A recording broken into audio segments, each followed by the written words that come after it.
All right, okay. I'm gonna count us down, and we're gonna reveal our cameras at the same time. Okay. On what? Ahead when?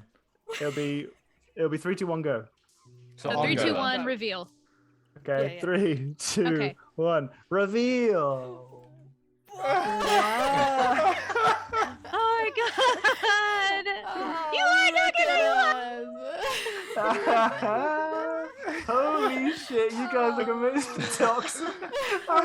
As you reach for the door, you hear a voice behind you. Where do you think you're going? And we'll end our session there. Oh. Bloop, bloop. Hello. Hello. That was a lovely Hello. Hi. taster of what happened last game. A little clip. That was fun. That was us all cosplayed up for our Halloween stream of our weekly D&D game. Everyone looked amazing, and then I didn't kill their characters. Almost. Wait, that's not a correlation, right? I elected to not kill their characters because they looked good. Because they put some effort into their cosplays. If they hadn't, I'm just saying. Does that mean the rest of the time we're like could have gone a different way? Is that a theme that continues? If I just put on a wig every week, do I just not die? Vulnerability. I can put my ball caps on, they're just there. The health gets low and we just start putting Okay, today we'll be getting back to our session shortly after where you saw us leave off. But before that, I will decide first off the prompt that our characters will be answering today, and then we'll do a little synopsis of what happened, and then we'll jump right back in. Okay, so last session, we spent a bunch of time poking around in some spooky kind of laboratory kind of sort of place. Basically what happened is that we started the last session with the combat ending, basically. The spooky wizard that you've met, who seems very keen on kind of saying no adventurers ever need to exist. You guys suck. Go away forever. Stop living. Paledron Cassadit, who in his kind of living in the Mouth of Gargoyles cave. You bumped into him in the session prior, and he said something to the effect of what I said before. There's basically, I once died because a bunch of adventurers, do-gooders, came in here and murdered me, pilfered all my shit, and I'm not letting that happen again. He's very, very aware of the fact that he had, at one stage, died, and he's been brought back to life by some kind of ethereal power, some kind of spooky Shadowfell energies, and he's being very academic about it. He's trying to understand what it is that's going on. And what we've kind of noticed so far is that he's very well prepared for the whole, just in case any more adventurers show up. So whilst having a little bit of repartee with him, he basically said, come on, follow me, I just need to test something out a second. Step through a portal, which you guys did, setting off 2 glyphs of warding, one with silence and one with grease. He then proceeded to annihilate you, essentially, with a lot of spells. It was a lot of damage very, very quickly. But rather than finishing you off, he decided to draw you in deeper into his lair, where you followed. That was the beginning of our session, and in our session, we kind of poked around in that laboratory that was deeper in the lair, finding some alchemical apparatus, as well as some library areas that were stocked with books and scrolls that seemed to be talking more about the Shadowfell and the mysteries of the Shadowfell. You found one room that was filled with vats of some kind of purple liquid that also seemed to have people in them, and you found a list of individuals that appear to have been experimented upon. It seemed like Paledron Cassadit had been trying to better understand his affliction, and also how he could harness it, and what he could do with that once he had harnessed it. One such individual appeared to be Deandra Crestbathon, who is a dragonborn lady who you suspect is related to Kale Crestbathon, who is the dragonborn gentleman and owner of the tavern in Mouth of Gargoyles. You also saw the names of some people from Nesmith that you recognized, including Julia, Isha, and Lest, though they appear not to have been experimented on yet. They weren't in the list of people who had been experimented on.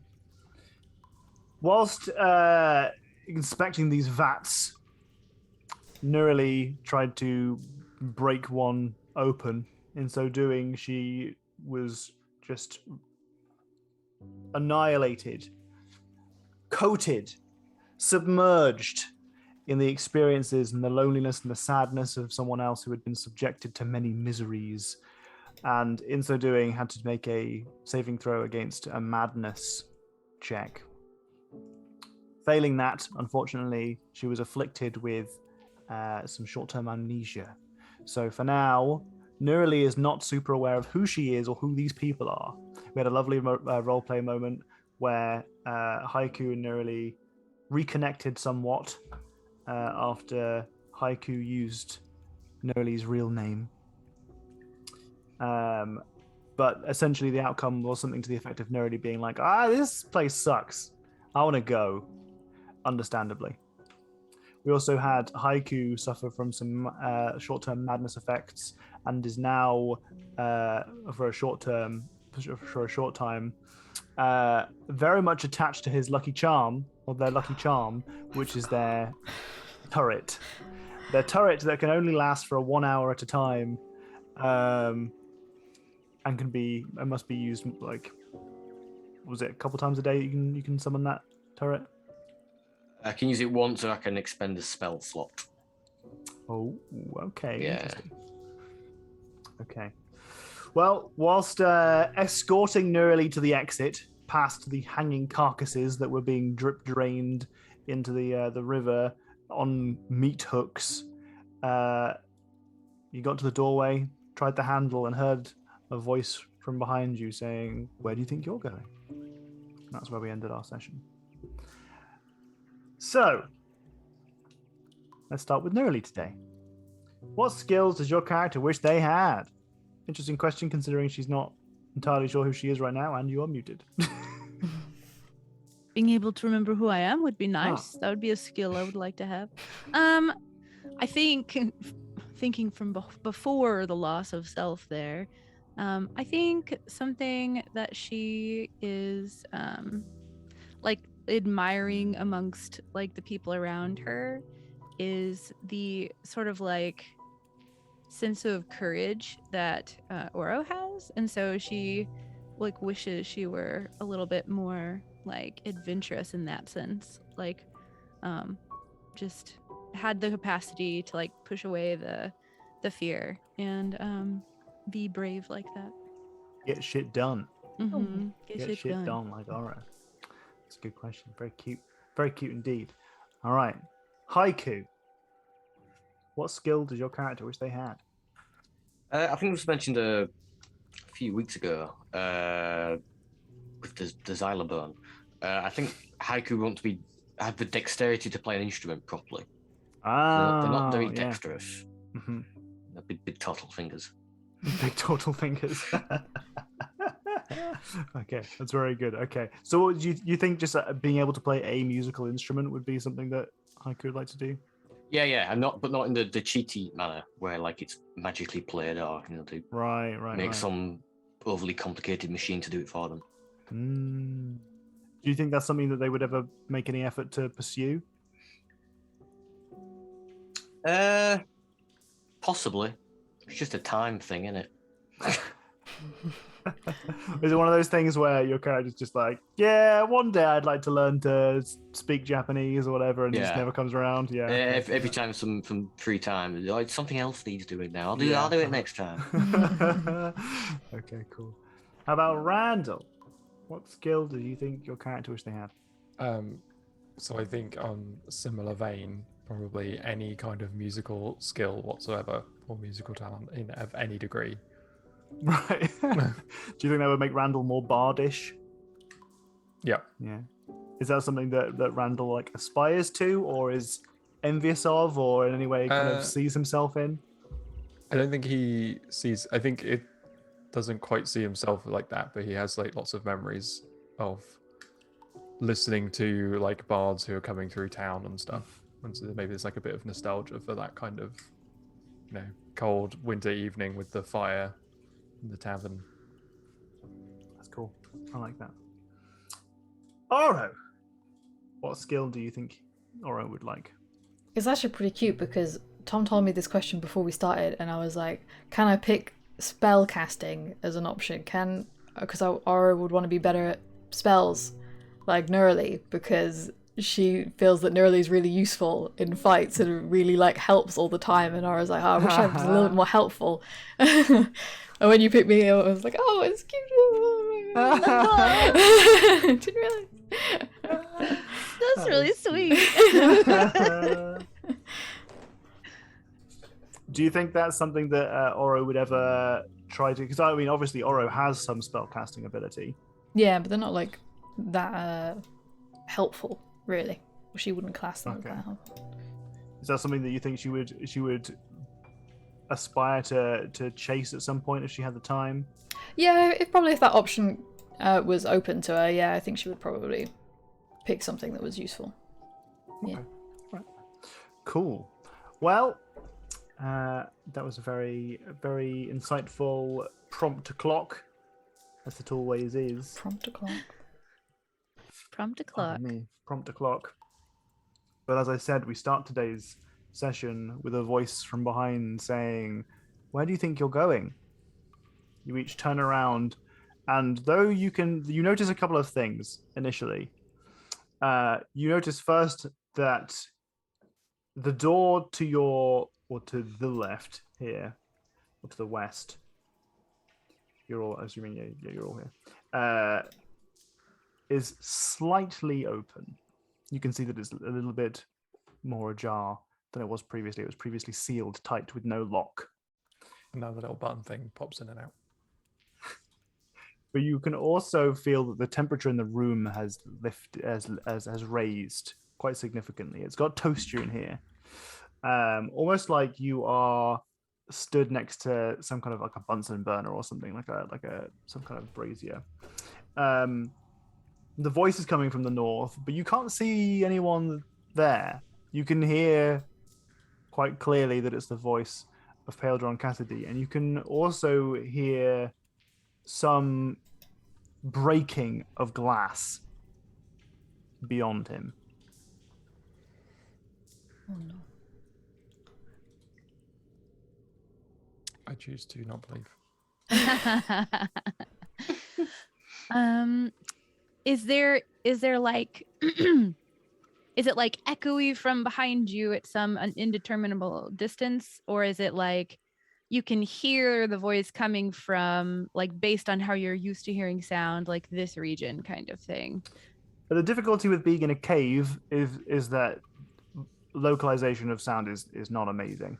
Yeah. There is a little bit of an echo to it, so it's difficult to kind of even within 10-foot guess where it's coming from, but you can definitely tell that it's coming from the north. Okay. Is the door in front of us definitely locked? Like, can we not go through the door? Someone's tried the handle and it appears to be locked. Yeah. Have they? Okay.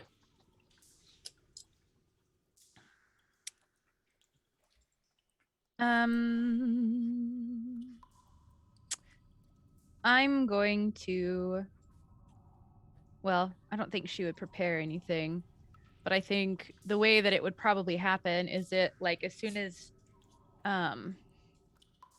she sees somebody else appear at all that isn't one of those like desiccated things or whatever. Sure. Well, I guess she doesn't remember those because they've been blocking her vision now, right? Yeah. Okay. You know what? Never mind. I don't think I know what she would do right now. Go on. Continue. Well, in which case something very terrible is going to happen. Something very, very terrible indeed. We're going to roll initiative. Oh no. The Who would worst of see things. this happening? Oh, We'll I didn't put click on the combat playlist. Ooh. Also, sound alerts. Oh. Oh yeah. right. Also, sound alerts. Stop forgetting my AC, please. Papaya gave Randall a D6 bonus. Ooh, Yay. Thank you, Papaya. thank you. Let me get a token. Hey, Papaya. Boop, boop, boop, boop, boop. Hello, Those can be used in everyone. combat, right? Yeah. Good. Excellent. Oh shit. I like this. It's called Crossing Swords. No. Sounds. Disappointing lack of sword stove for a song about crossing swords. Maybe we're just still in the maybe we're just still in the build up. True. Yeah, you It can't just go right into circulated. crossing swords. What did you say?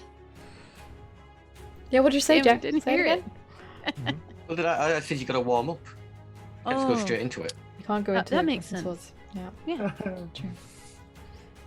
So, in front of you appears the shape and form of Paledron Cassadid. However, he is accompanied by two other imitations of himself. These illusions are mimicking his appearance. They've appeared out of nowhere, but unfortunately, you see that there is a further condition that he has applied to himself. He appears to have some kind of gently humming field of flame that is Good. rotating around him and each of his counterparts. As he reveals himself, it is at the end of one of his spells being cast. So, a spell is cast at the beginning of this round. We're going to add... I would like to counterspell that. And not because she's like counterspell, but because she's like, oh no, and doesn't want that to happen. Yeah. And So- I think Let me roll this a second. oh wait, you know what? Do I even have spell slots for that? Yes, I do. I do. Ooh, he rolled well on his initiative. Thank you, I Ganek. ha- I appreciate it. it's gonna be cast at a Hi, Tom, fourth by the way. level, Hi, Kanek. by the way. Because I don't have any third level spell slots. So I'm gonna have to defer here to Adam Mm-hmm. for the ruling on this one. Adam, if you're around, old buddy, old pal. I mean, anyone in chat's welcome to contribute to this, but Adam is our rules lawyer. So to cast counterspell, you need to be able to see your target. The spell was cast whilst invisible, but invisibility is a concentration spell. So it's does the spell go off? Adam.exe booting up. Does the spell go off and reveal, and therefore counterspell can be cast, or can you not cast counterspell because you couldn't see him whilst it was being cast? Surely the concentration would end the second you started casting.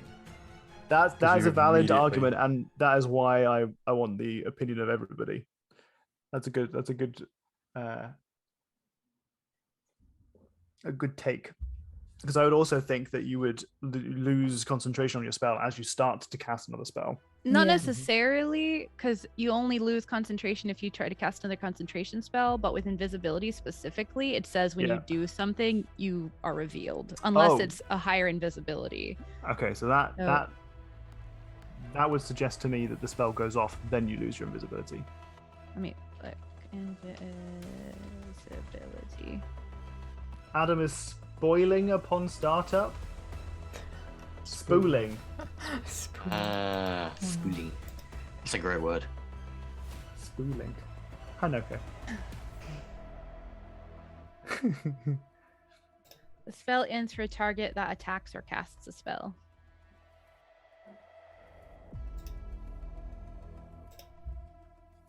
but that is unclear. Let's have a look. I bet that's in like a sage advice somewhere. I bet it is. Counterspell, ending invisibility. Invis says it ends when the target casts a spell, suggesting that the spell has to be cast in order for it to work. Oh, and a cast is not finished until You cast a caster who is under invisibility. See, I know that you can't counterspell a caster who is invisible, but if you're invisible and it ends when you cast a spell. Okay. So, interpretation based on Jeremy Crawford's ruling. Counterspells requires you to see the caster countering, see its casting time entry.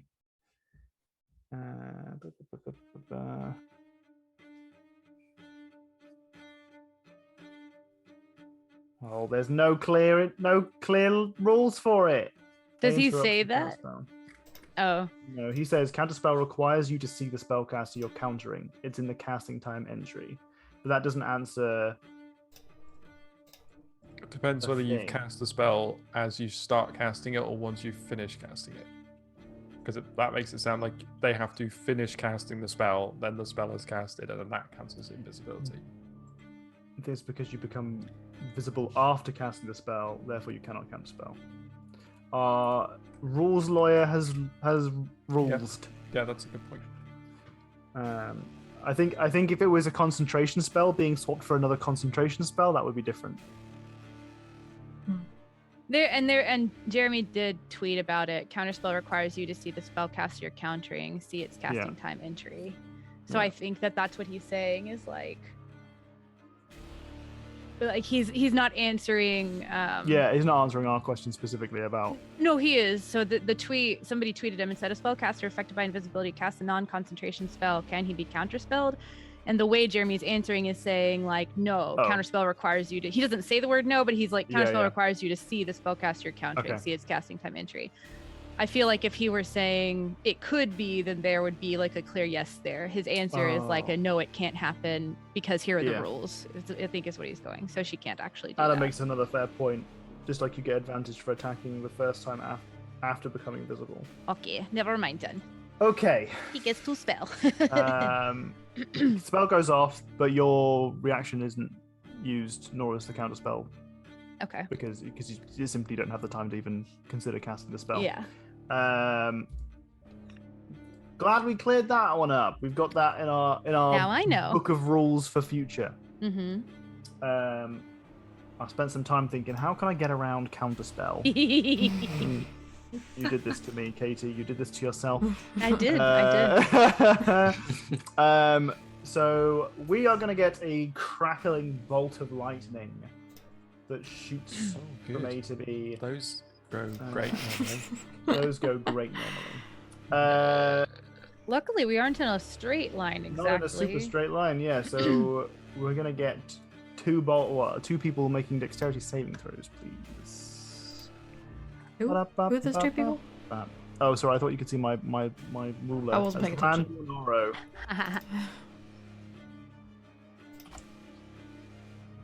Oh no! Oh, that didn't look good. Adam, don't give him more ideas. I'm gonna use my last look point on it. Okay.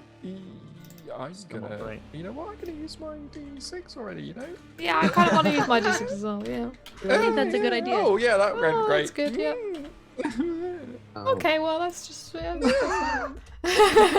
a lot of resources being used up on turn one of this combat. Oh, I mean, we've been Seen. hit by a lightning bolt before, so you know. That's true. Yep. So you must have resistance to it because it's Never strikes twice, so it's actually not allowed to hit us. Oh, that's true. That's true. That's it. All right, so you guys are going to There's take that in full there. damage unless you've got some bullshit to pull. Unless We it's live an in the same AoE flat, spell. and I'm gonna be very mad if I die. 26 points of lightning damage course through your body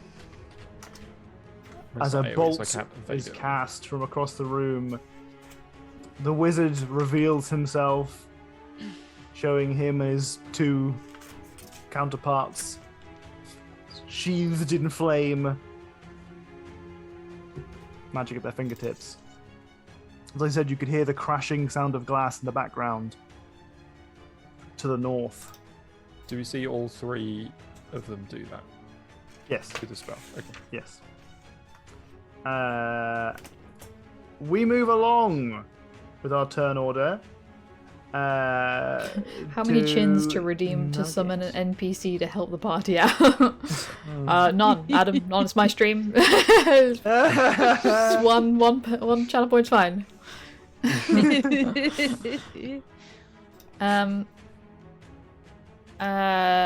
It was Oro that went first, and then I put Nuggets as the same, and it put Nugget above because of the thingy. Sure, so, yeah. No worries.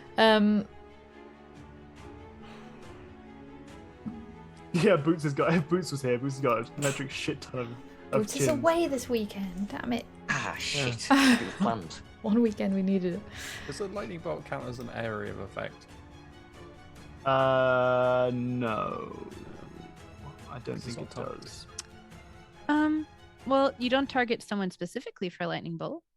Oh no, it says stroke of lightning forming a line 100 feet long and 5 feet wide. That sounds like an area. That does sound like an area, doesn't it? Which one's Adam like says an Randall gets evasion. Yay. Yeah. Okay. Yeah. Let's do that then. Adam said. That's the bullshit I was waiting on. Yeah. That's the bullshit. When I said if any of you guys got any bullshit, that was it. I'll take my bullshit. I'll take Randall's my back on his okay. bullshit. Okay. Right. It won't be long until Nerdy's back on hers. I mean, it might be 3 days. roughly 3 days, I'm thinking. Okay. What do we got going on here from our duo, Nugget and Oro? How big's this room? Like tall, even? Sorry. 10 feet. So Nugget can't fly in here. Nugget can fly. Yeah. Nugget can fly. Nugget just can't carry anyone. Oh, okay. You said that door was open on the left. I mean, having said that, you could mount Nugget because you're not being carried by Nugget. You're riding Nugget. Yeah. Just to clarify. Could Nugget then fly? Or Yeah. all right, okay. Yeah. The door on the left is slightly ajar. Yes. Okay. 20. How much is my speed? 35. 20. 35. Okay, I'm gonna get on Nugget and I'm gonna go to the door. Fly to the door. Okay. Which Nugget has 60 feet. Nugget has a much. Yeah, Nugget's got a much. Yeah. 20, 30. Wow. Yeah, I can get to the door. Okay. All right. Well, the door is. I mean, it's open. Really, it's not revealed to you here and yet, but I will do it for you now. I would like to open it, please. Hey, Fobs. Hi, Forbes. Throwing the door open, you see that this room is filled with what appear to be arcane sigils scrawled across the floor. You can see that there is a kind of a desk that looks more like a butcher's table that's been laid out. It looks like some flesh has been kind of pinned up on the wall next to it, and there is some writing upon it. You can see that there is a book open upon this table, as well as several pieces of parchment are also open. Each of them appear to have mystical scrawlings upon them, though you see no other activity in this room. Okay. Where's You this do desk? see, however, Oh, sorry, go on. the desk isn't drawn, but it's just opposite you, really, on the wall. Okay. You do see that there is a glass vial at the floor at your feet that is broken. Fireworks. There we go, our fireworks. That you can see that has been broken on the floor, almost as if someone's drunk a potion and then dropped the vial. Do I recognize what the liquid looks like around it? Does it look familiar? It does not look familiar to you. Okay. It's almost certainly magical in nature. Okay. I want to shout what's in the room to everyone, so everyone else knows what's happening in there. Mm-hmm. And can I also attack one of them with my crossbow? Absolutely, yeah. Explode. We got 25. Okay, we're going to be rolling on the old mirror image table. And a sneak attack? You'll get that if you hit. If I go to hit? Okay. For those of So, For those of us who may have been looking at other things while that room was described. we're playing D&D. What were you I looking was at? Were you looking reading- at galaxy bars? No, I was looking at Ghost Step. I was looking at my own ability. I was planning my okay. turn. Okay. Trying to be a Like, diligent player. let me finish this, and then you can. I'll re-describe it to you again. Okay. Each time the target attacks you, creature targets you with an attack during the spell's duration. Roll a d20 to determine whether the attack hits targets one of the duplicates instead. If you have 3 duplicates, there are 3 duplicates, not. Yeah, there are 2? 3 duplicates. Oh, I apologize. My descriptions have been very poor. There you go. There are 4 of them in total. Well, here's the jar of meat geocache when you need it. You're fucking right. Blaze. Oh my god, these are jars of meat. Okay. Okay, so the crossbow bolt goes off. As it lands, it pierces the heart of one of the duplicates, diminishing their ability to exist. They're gone. They're gone. One duplicate is gone. Sweet. Alright, I can't do anything else, I don't think. Triplicate, I don't know. Alright. You loose your bolt, you remove one of the illusions, and you've described the inside of this room. It appears to be some kind of arcane spellcasting room. You can see that there are several sigils drawn into the floor. Some of them appear to be written in blood. There are many candles that are currently lit. The sigil that is the greatest in the middle of the room appears to have some kind of residual magic still about it. By the door, there is a broken potion vial that has been emptied, and on the far side of the room, just opposite the main door, there is what essentially looks like a butcher's table that has some flesh that has been strung up, kind of pulled taut and drawn upon more arcane sigils. Oro basically kind of uses the opportunity, sees the doors open, and thinks there might be some important shit in here right now. Bursts it open to double check, sees that there's just this horror scene of spell casting fuckery, and says, "All right, nothing's going on in here, but it's bad. Let's go get this." Spellcasting fuckery. Okay. So we now have Nerly. Nerly's not in a great shape right now. Nerly's not feeling too hot. No. Just No. all over the place. How's Yeah. Nerly feeling? Oh, absolutely terrified. Because the way I see this, like it's not necessarily that she's forgotten her abilities, especially I think like just given as a sorcerer, a lot of it comes pretty naturally. Yeah. But I think like the bravery that she has picked up has been through the adventures that they've gone on. And so she's kind of back to square one, like in her very natural, inexperienced state. So I think that she's pretty overwhelmed with fear and acting very much on instinct, like with the knowledge that they're locked in here. So I think her first instincts are going to be more like to help, but not to like attack necessarily. Sure. So I think I used so many sorcery points too. I have 1 sorcery point left. It's nice to have some characters that are depleted on resources for once. Oh yeah. Oh yeah, it's real great. I don't like it. Let's see. How far can I even move? 30 feet. Are these barrels to the left of us on the map? Are those things that are so close together I can't like slide through them or skirt behind them? Like, how tall is that little like this like bundle of like firewood or whatever? Yeah, that would be considered difficult terrain if you wanted to get through that. It wouldn't be something you Okay. could hide behind. No. I was thinking like to walk straight over to Oro rather than having to go forward and go around because she absolutely wouldn't be getting closer right now. Sure. None of Okay. that. Sorry, my roll 20 just froze. None of that. So is it 5 feet of difficult terrain, and that takes double movement? So if she's 25 feet away, I could get there with 30 feet Sure. of movement? Okay.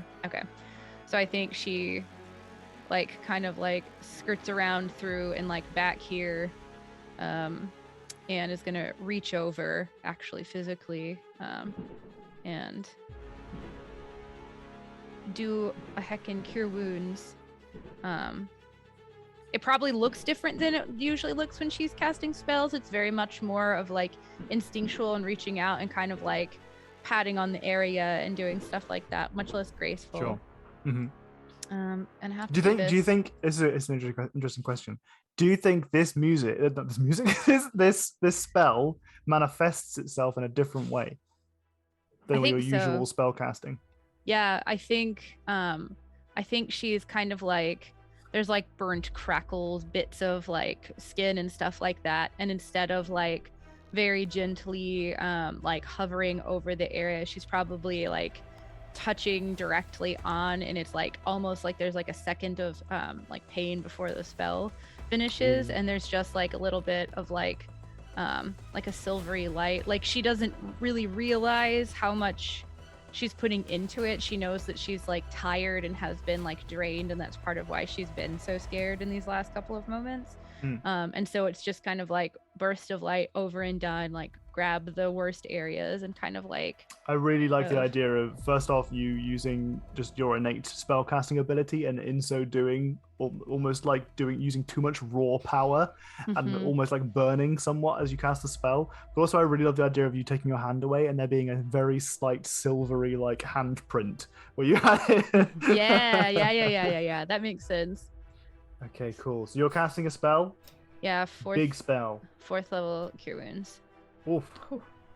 And that's just on Oro? Just on Oro. I only have Just one on sorcery Oro. point left.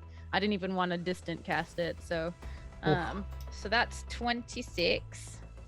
Okay, it gets counterspelled. Counterspell's only a level 3. He has to skill check me. Okay. What's our DC for it? Because it's level. What's your? It's 14, and he has to roll 14 just a level dice roll plus his spellcasting ability. Modifier. Let me just double check what that is. Do I have to counterspell him back before? I do have to counterspell him back before, if I know it works. So yeah. I don't think she would be thinking about that right now. I don't succeed. I rolled a 9. Okay. I rolled a 9. Yeah, it's hard. The It's hard spell to. goes off, but it doesn't work. The spell isn't dispersed. Yeah. Okay. That's that raw, just spell. It's raw magic, unrefined, coursing through Oro's skin. Made the DM mad now. Okay. And I think that's basically it. I don't really have any relevant bonus actions at this particular moment. Yeah.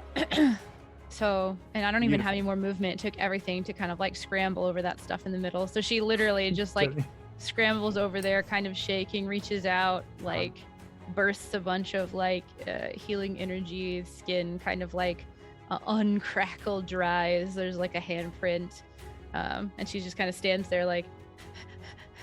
I like the idea that the sheer like raw like magical energy that you put into this spell, like the wizard kind of casts his counter spell and it just bounces off, like almost as if there's kind of this spectral kind of dismissal that just is absolutely ineffective. You know how like if you throw a water balloon, how like when it pops, the water kind of like goes like around it. I almost imagine it like that, like it hits and just kind of like almost like there was a force field of the magical energy, and it just kind of like dissipates around and doesn't do anything. Lovely. All right, anything else you want to add to your turn? No, that's it. Did you Okay. add your intelligence to that roll of 9? I added my spellcasting modifier to the 9. Okay, yeah. I don't think the Gids had proficiency, Adam. I think counterspell is just. He said maybe it got changed. I think he's talking about abjuration wizards. Yeah. Oh. Okay, just kidding. Yeah. Randall. This bit to the left of the 3, My bad. Yeah. where one of them was. Can I get through there? Yes. Excellent. So then I'm gonna go 1, 2, 3, 4, 5, 6, 7, 8. Are you dashing, or is this just the movement that you have? I have 11 tiles of movement Holy Wow. shit! by default. I have 55 feet of Oh movement. my god! I still have the whole tile of movement left. Okay, That's only alright. 10 to that. And then I'm going to. Can't Hit. imagine. You're going to hit. Okay. Yeah.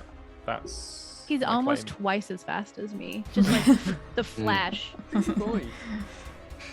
Gotta run around fast. Okay, so I'm gonna do. Well, I guess it doesn't matter which one I target, right? Because it just bounces around anyway. So I'm Yep. just gonna hit the one in front of me. With this, and then I'm gonna spam one of them, so I can do 2 of these. Okay. So let me just double check the AC of this guy. Oh, kind of a shame. All right. Okay. All right. So I 2 of forgot to those ask a hits. Very important question. What's the very important question? I was gonna ask about the flame thing, but it's too late now because I'm stood by them. It's a little bit of it's a little bit too late. Yeah. You've rolled all your attacks. Yeah. So 2 of these hits. Your 20 and your 15. Feel free to roll damage. 16. Oh Jesus. Okay. So you do 16 points of damage as you trade blows with the illusions. But first off, we're gonna have to see if those hit. So we have. Oh, I wish I kind of open this again so See I can have. what illusion they hit, right? Yeah, if whether or not you strike. Because I suppose this does sort of counteract the fun that I was gonna have, but that's fine. Oh, Tom. But we can't all play into your master plan of fun, right? Okay. 2 duplicates. You have to roll an 8 or higher. All right. So the first one hits a duplicate and disperses the duplicate.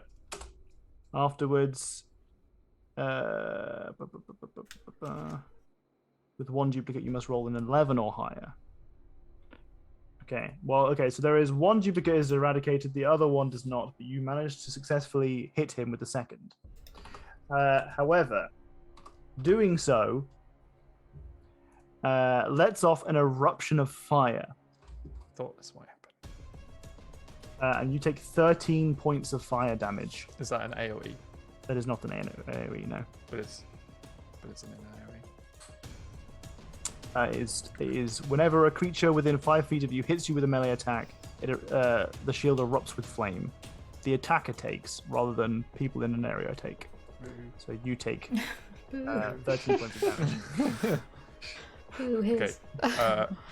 And then I shall take a step away.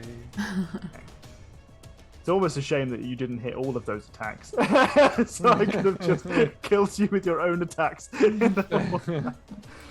Okay, so you did 16 points of damage, didn't you? But how Yeah, much damage did you do? 8 and 8. Oh, 8 and 8. I did 2 8 and 8. Yeah. Okay. And you step away. Yep. And with that, I can't step away. reaction you. But it doesn't matter because it's not a reaction anyway. Haiku, you're up. Hi.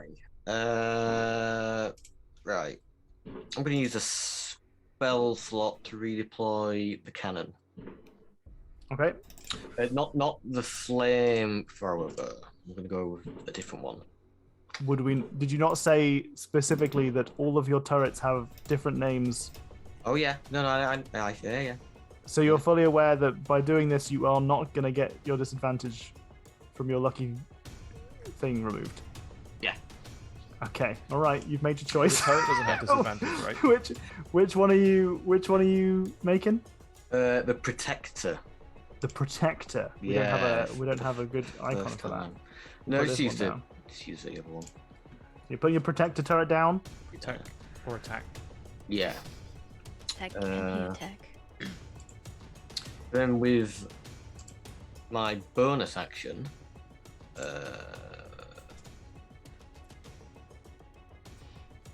so I'll activate the protector cannon, and it gives. Actually, quickly before that, Mhm. So at 9th level, I get an extra d6 of damage onto all my cannons. Sure. Will that apply to the protector, even though it's not dealing damage? No. Oh, okay. If it specifically says that it adds a dice to your damage, then no. Yeah. So it's pretty obvious, actually.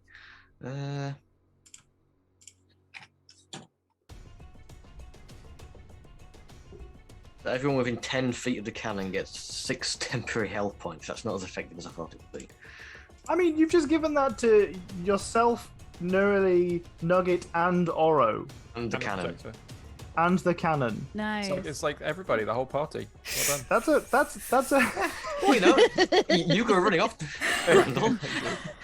I mean, in total, think that's a about lot it. of heals. 30, I- yeah. As a bonus action, I mean, you summoning it was an action, but as a bonus action. So with temporary hit points, they aren't cumulative. So every time you refresh temporary hit points, it deletes old temporary hit points but to add the new ones. So if you do that again, that's what's going to happen. But that's a chunky. That's cool. Yeah. That's really You've Damage good. just soaked mitigation is up- better than healing in most Yeah, cases. exactly. You've just that's awesome. Basically Wow, what a permanent cool. That's 6 the first damage time. mitigation. That's the first time that we've seen that come into play from Haiku. What's it look like when we get temporary hit points? It's just a like a protective sheath. You've got like a layer of energy about, I don't know, a centimeter or two off everyone. It'll perfectly form to their body, obviously. Nice. It's something to moves with them. That's cool. That's cool. I I love the idea. I love Goes this. I around love the like a scene.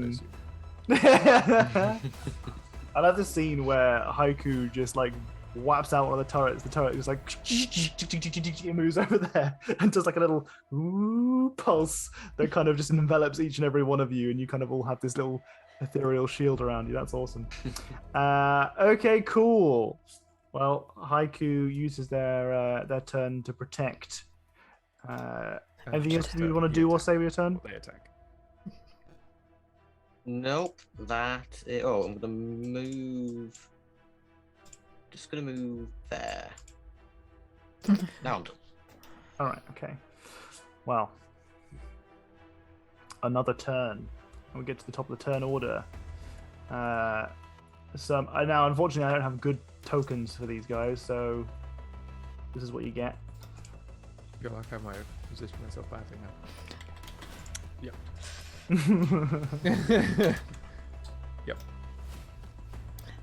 These Oh, guys no, no, appear. no. These guys appear. Spooky boys.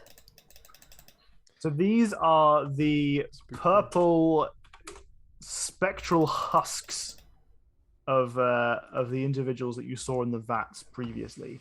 They are covered in shards of glass that they have managed to embed among themselves as they escaped their vats, and they have pulled themselves into this room on the command of the wizard stood before you.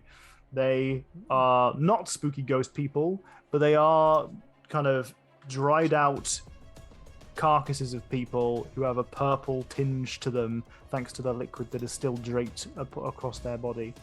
And we'll start the turn order at number 21 with Spooky Wizard Boy. Ba-da-ba-ba-da. What's Spooky Wizard Boy Come gonna on do? down. Come on down, Spooky Wizard Boy. Okay. Spooky Wizard Boy is going to do what Spooky Wizard Boy does. He's going to cast a spell. And he's gonna get counterspelled, hopefully. Hopefully. Okay, you got the spell slots for it? I do. I have to upcast it at 4th level. Okay. I have no choice. It's again her just kind of like zoom, pulsing, high amounts of energy out. Probably not, more just like instinctively, I think, because she's not like Okey-dokey. thinking about the fact that she doesn't have the wherewithal to cast it normally.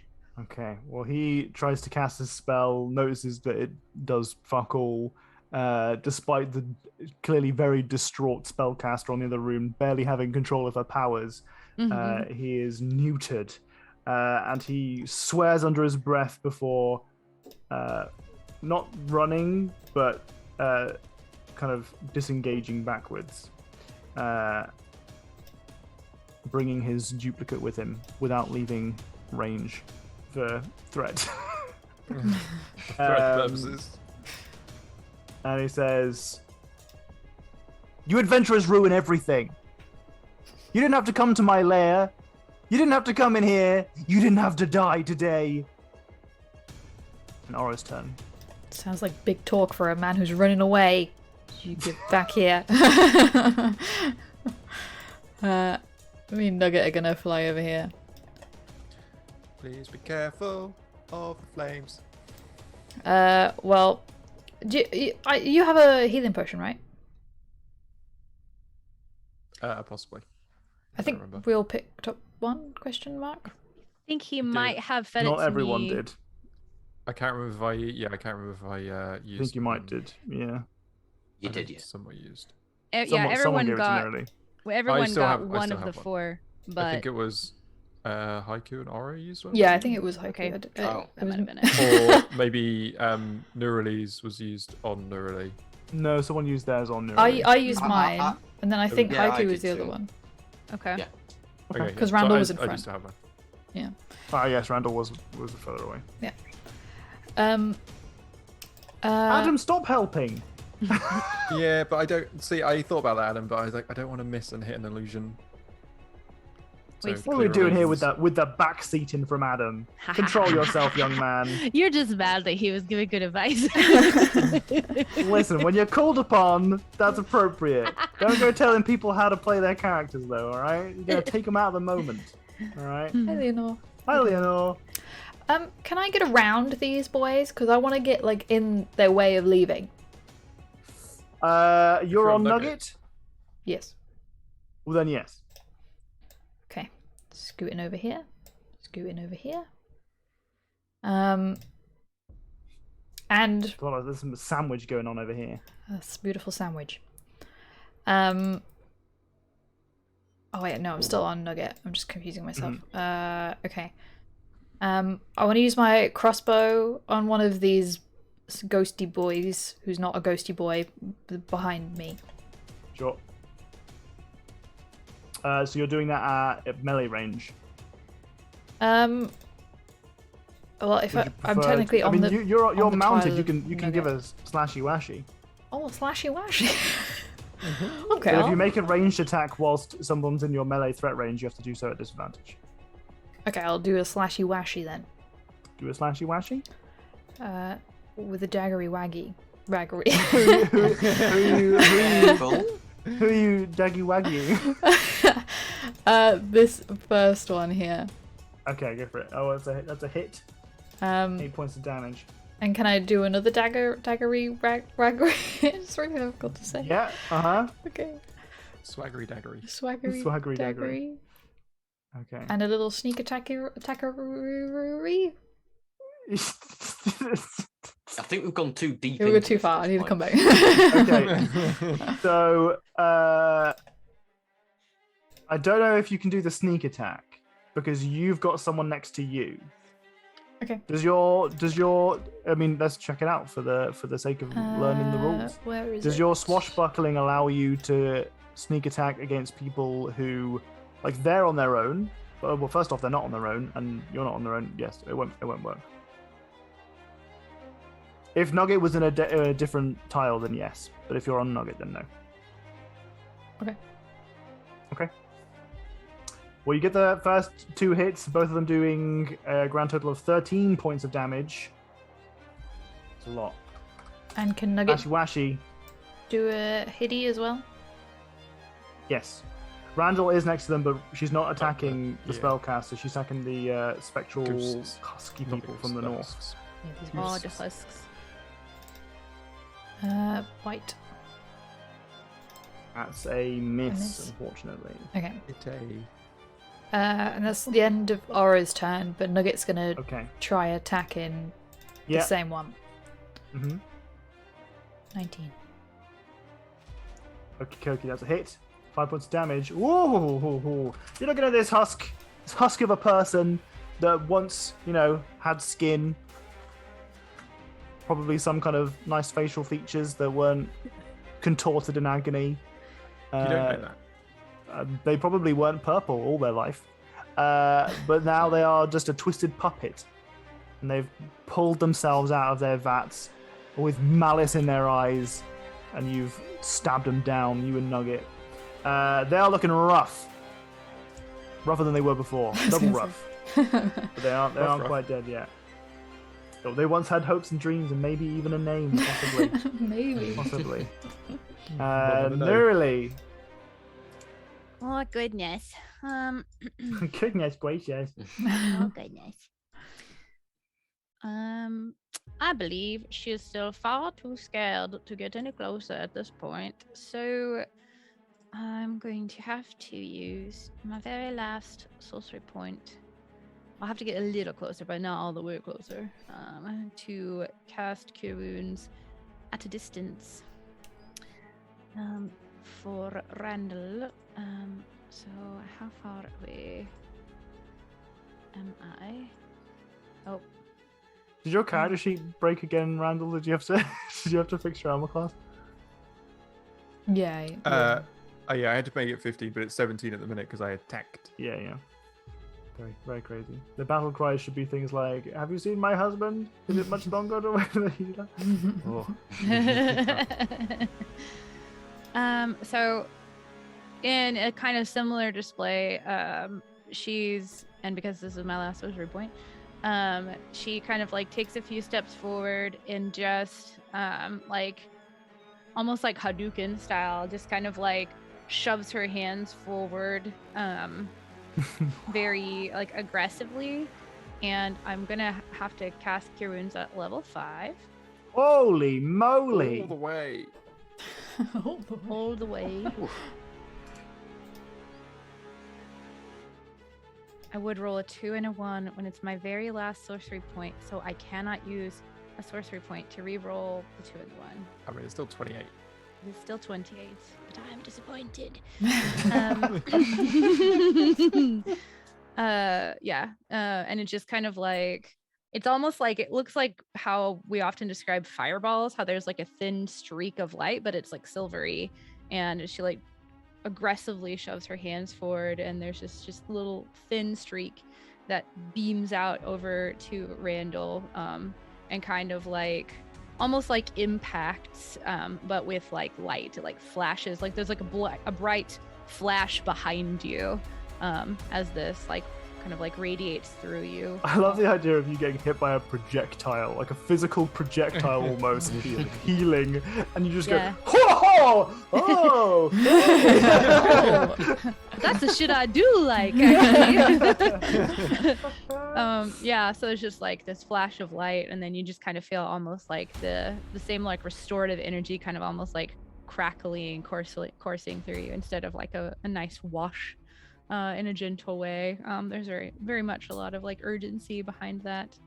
And then I'm gonna step back.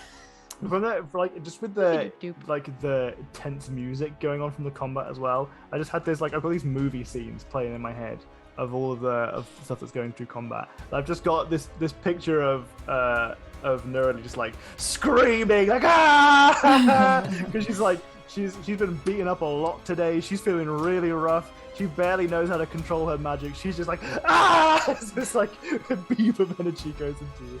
Yeah, How many of those 5th level spell slots you got left? that is the only one. That's the only one. Yep. Okay. Right. Well, that is a huge amount of healing for Randall.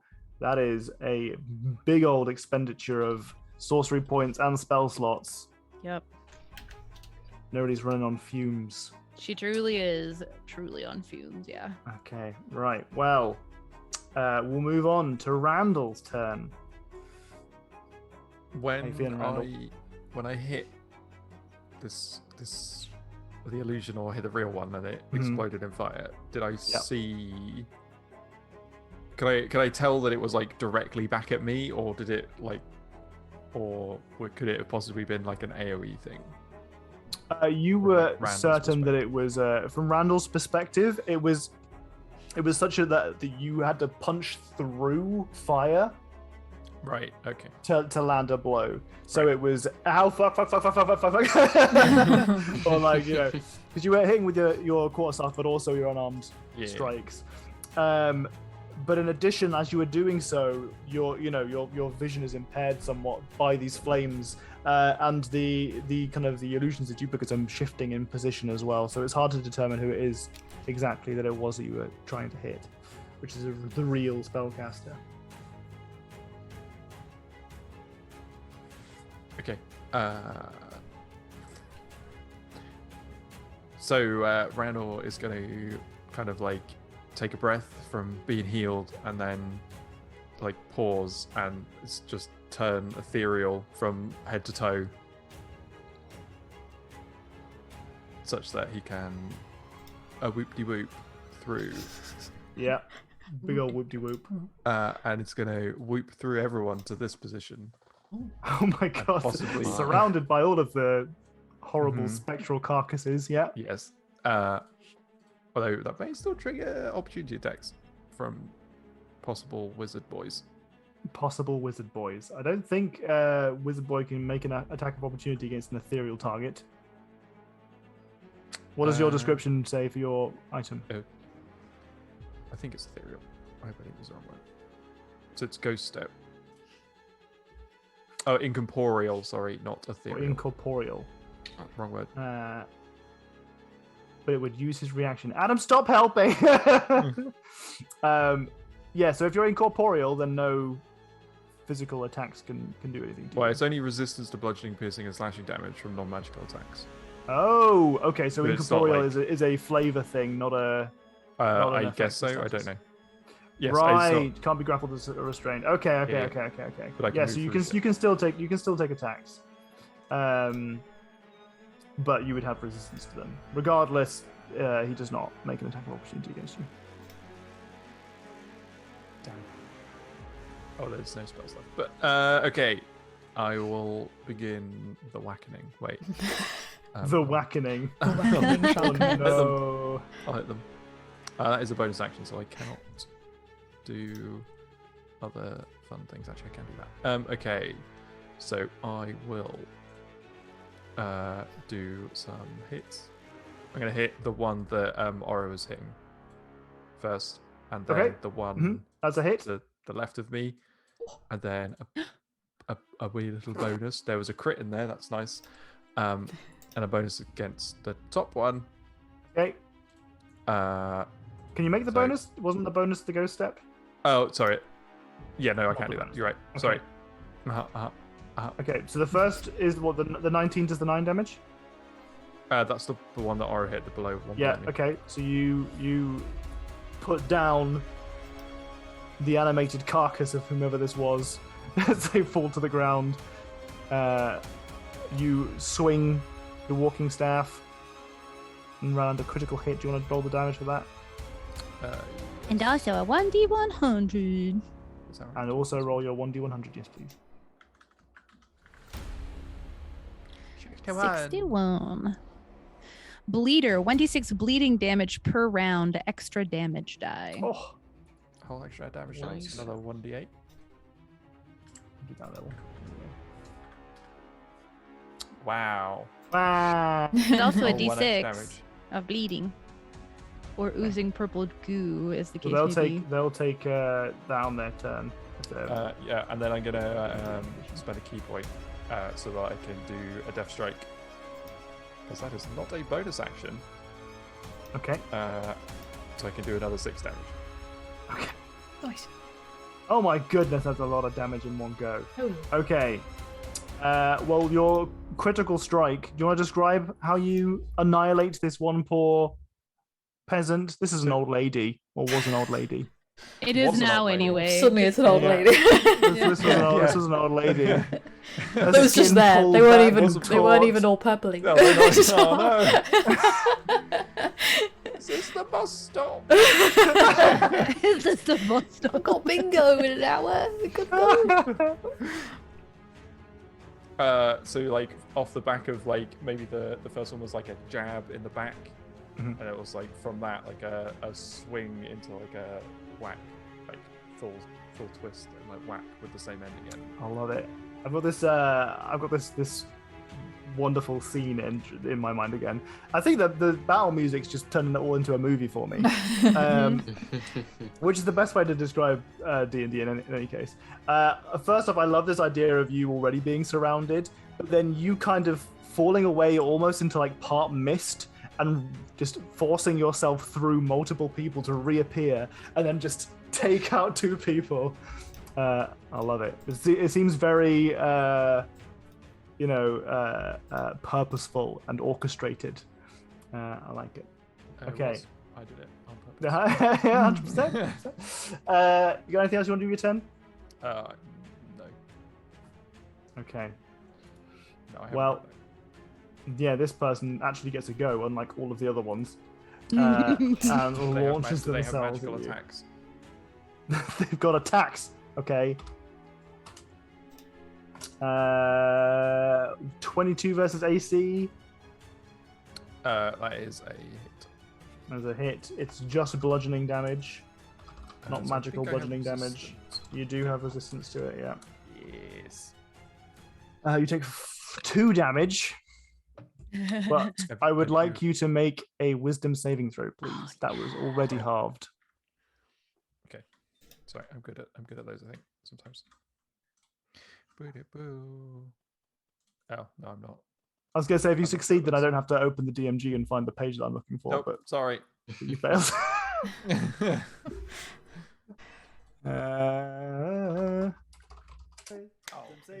Wisdom. So save Yeah! Oh, perfect. Succeed. There it is. Yeah, not this time, apparently. Success. Perfect success. Because I'm I so love that so much. Actually perfect. I'm so glad that you did that, Anonymous. Thank you very much. That thank was you. so good. 100% Please make exactly a the same a thing. roll on a D100. Oh, but that's the second time I've had to do this now. Oh no, because yeah. Oh How long no. am I going to forget for? Is it a year? Okay, so this is only short-term madness. This is only short-term madness. Oh, We're gonna have to find a way to work this one in because Good. it's weird. oh. The character experiences an overpowering urge to eat something strange, such as dirt, slime, or offal. Oh, good job. There's none of that around. Very glad that there's not a hanging carcass nearby. No. But it's hanging over a void, right? So I can't get to that. I mean, you can reach it. Oh. You're pretty motivated to eat this offal. Well, yeah, but no, it just doesn't have to be that. There's So- lots of other so- slime. There's lots So- of other gross stuff. So for this is gonna last for 6 years. 7 It minutes. ages you another 10 years. Seven minutes. No. Just 10 years. So it lasts for 7 minutes, and you're gonna need to use your actions each turn until you have achieved this. This isn't charmed or frightened, right? Nope. Docs, you're a little bit quiet again. I don't know whether it's just your mic placement. It's because it's sometimes you're fine and then sometimes it's a bit quiet. Eat what now? Randall unfortunately has just failed on a short-term madness roll, and the outcome was that the character experiences an overpowering urge to eat something strange, such as dirt, slime, or offal. As long as you use your action to do it, I will allow just about anything that falls under the category of strange. It doesn't have to be human remains. Well, I'm so very I would- fast, so I can get to a lot of stuff. Just fucking zooming around, eating everything. It's a glass muffin. Ow. I had never heard the word awful before today, Me. and I was like, "Oh, I see that this has been made into a pun," which I appreciated, Tombo. And then I had to Google it, and now I'm disgusted. That is awful. No wonder they named that yeah, awful. that's right. Ew. Do you not have awful? I just They eat more civilized things over there in America. Okay. More Not us civilized barbarians. I mean, not that I eat it. No black pudding. Oh God. I didn't know that that's what black pudding was. Well, I'm sure people do it all the time. It's just like my family. We were like vegetarian for the first like 7 or 8 years of my life. Like that's how little meat we ate, and I still don't think feel I've icky ever about eaten- cooking it sometimes. So. Yeah, I don't think I've ever eaten anything that's got offal. But some I've never people knowingly- love eating liver and stuff like that. I'm just. Yeah, no, I don't like it. All right. Well, I mean, it can be whatever you like, Randall, as long as you want to flavor it in whatever way, and you use your actions to achieve it. Put some I'll salt on it. flavor it with a bit of, yeah, bit of salt and pepper. I hate the concept, but I've grown to love black pudding. Oh, Tombo. Oh no. Oh, Tombo. Okay. All right. Okay. Anyway, so you are hit for a ground total of 2 points of damage. That's including the resistance because I halved it for you. And unfortunately, that means that your action is now going to be used eating something gross. Haiku. I think Haiku would still be in get nearly out of here mode because that's sort of where we left off before we heard the voice. Sure. Mm-hmm. I'm going to propose something to you, Tom. You're I'm gonna listening, propose buddy. right now? Propose to I'm right Tom here. right now. Right here. It's a power play. Show of dominance. It's a power play. That was funny. What do you want to do? So the door to the south. Yep. Yeah. Mhm. And I have an inspiration point. Do you remember in that wrestling match where Haiku got a bit of speed and then shelled? Yeah. I want to break the door down. You want to break the door do it, down? and I want to use momentum to do it. Sure. You want to do it with your Koopa Trooper shell. Yeah, that's the one. All right. Okay. Let's say if you can. Jesus, I guess this would consider. I'm gonna allow this. I mean, are you using your inspiration for this? Yeah. All right. Okay. With your inspiration, I will allow you to take a run up, and it will count as an attack, and will double your damage, whatever damage you take. You do. Yeah. Yeah. So it'll be Christ, how do you homebrew raw fucking Koopa Trooper shell? Crikey. Like a shield bash? Sorry, I was just checking something. Haiku runs Embraceador. Doors technically have HP. I know they have HP. I was actually looking up how much HP doors have. That's what I was doing right then. Koopa Trooper, Haiku's gonna blind you. I like that. I one. like it. That's very good. We'll take let's just say a normal not an unarmed strike, but whatever weapon you've got on you. I don't really have weapons on me, Tom. To be honest with you, claws. Claws count. We'll do claw. Okay, all right. We'll do a claw attack. And you know what? Because you used your inspiration, and I'm a nice died. Nice Dude die, slash- I am. dude slash guy. That's where my brain went. Thanks very much. DM dude guy ADHD. died. We'll treble your damage. Ah,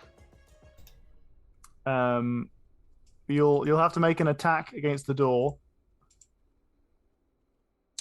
I mean, I just did claws then. Oh, you did. Okay, all right. So we're Yeah. trebling your damage. You do 9 points of damage. Wow. You Words. you blast through this door and out the other side. Oh. So you go for a sprint, and as you do so, you tuck yourself in your shell, and you go into a roll as you do. You start to spin as you go across the floor, and you burst through this wooden door out into the other side. As you remember, the other side was this kind of dirty room there was full of kind of some old, like a cart was in there, some boxes, and some mud for the most part. And you kind of skirt as you slide across the mud on the other side. But you're out there. You're grand. Oh yeah. You can just hear Oro when you're sliding away, being like, "What the fuck, Haiku?"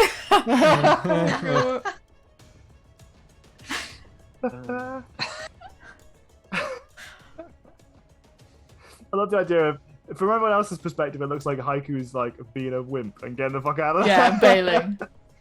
but Haiku in Haiku canon, they're trying to help Nerly get out. Being a hero. Being a hero. Yeah. Beautiful. Hero inside your shells. Oh, it doesn't work. So close. I thought it was gonna work. Gotta search for the hero, Hero inside your shell. Oh, I thought you were going for the Teenage Mutant Ninja Turtles theme song. Oh. Who's Hero in a most trouble? slide shell. Sliding shell. Yeah, okay, yeah. Hero in a slide shell. That's good. I like that. Also good. Hero like in a that slide more than what I shell. tried. Turtle Haiku's power. into grime now with all that skirting.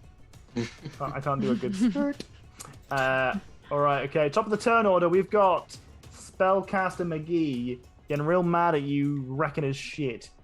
So he is going to... Do I have a spell slot here? I do have a spell slot here. He's gonna get counterspelled with my For Go the ahead. love of God. Do you still My- have counter spells? my last one. My very last one. Right, well, he's Change going the to step around Nugget and Oro towards Randall. Does he look tasty? He, Lick him. Oh, he puts his hand on you to cast a spell. Is Can he he within touch range me? of your Can he Yep, touch counter me? spell 50 feet. still? yep, 50 feet. It When is does 60 is your- the range. End of What? my next turn. Okay. I mean, it doesn't 'Cause I say can that you move through can't be shit. touched. The description doesn't specifically say that you can't be targeted by touch spells or anything, so unfortunately, yes. But he's okay we because you gotta can be- get candy Just puts his hand inside me instead. Yeah, exactly, yeah. So he's going to get counter spells. But it is a higher level spell, so you're going to have to... I did it at a 4th level. Does that help? Because that's the only spell slot I had. If it's a 4th level, it works. If not, I have to roll.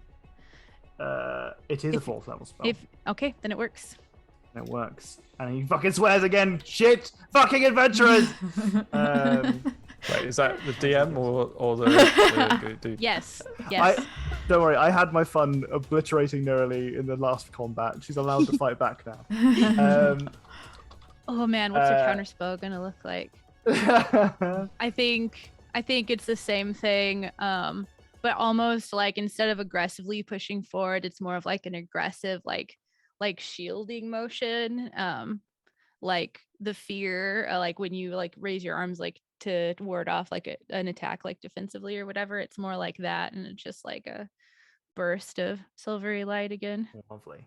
Lovely. Operating on raw magic, exactly. I love it. Yeah. Okay. All right. Well, he tries to cast a spell, and he kind of swears as it does not apparate as he's trying to obliterate. We just how many d6s are there? My goodness. We're into the combat ones now. Oh my gosh. Okay. And I have a combat one so that I can eat something really well. He tries to cast a spell and it is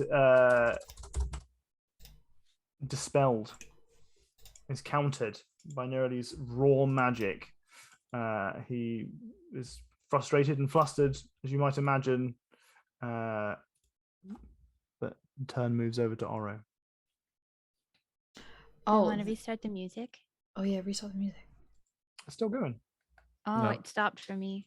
Yeah. It repeated several times for me, but now it's definitely stopped. There we go. There we are. Perfect. Ooh, just a good one. Sorry, the final D6 is available now. It's because it was on only. You could only redeem one per stream. Like a viewer could only redeem one, couldn't redeem all of them. But I've changed that now because that doesn't seem like a reason to have it on. I think we probably had what you could only redeem one of the d6s per Yeah. stream. I think we had that on because sometimes people will come in and be like d6, d6, d6, d6, and buy all of them at the same time. Oh, well, So other people can still buy them. yeah. Okay, well, Because otherwise, people will come in and be like, I want to buy a d6, but you can't because Keen Bean #1 has come in and bought all 3 of them at the same time. okay, well, maybe we'll reconsider that then after. Yeah.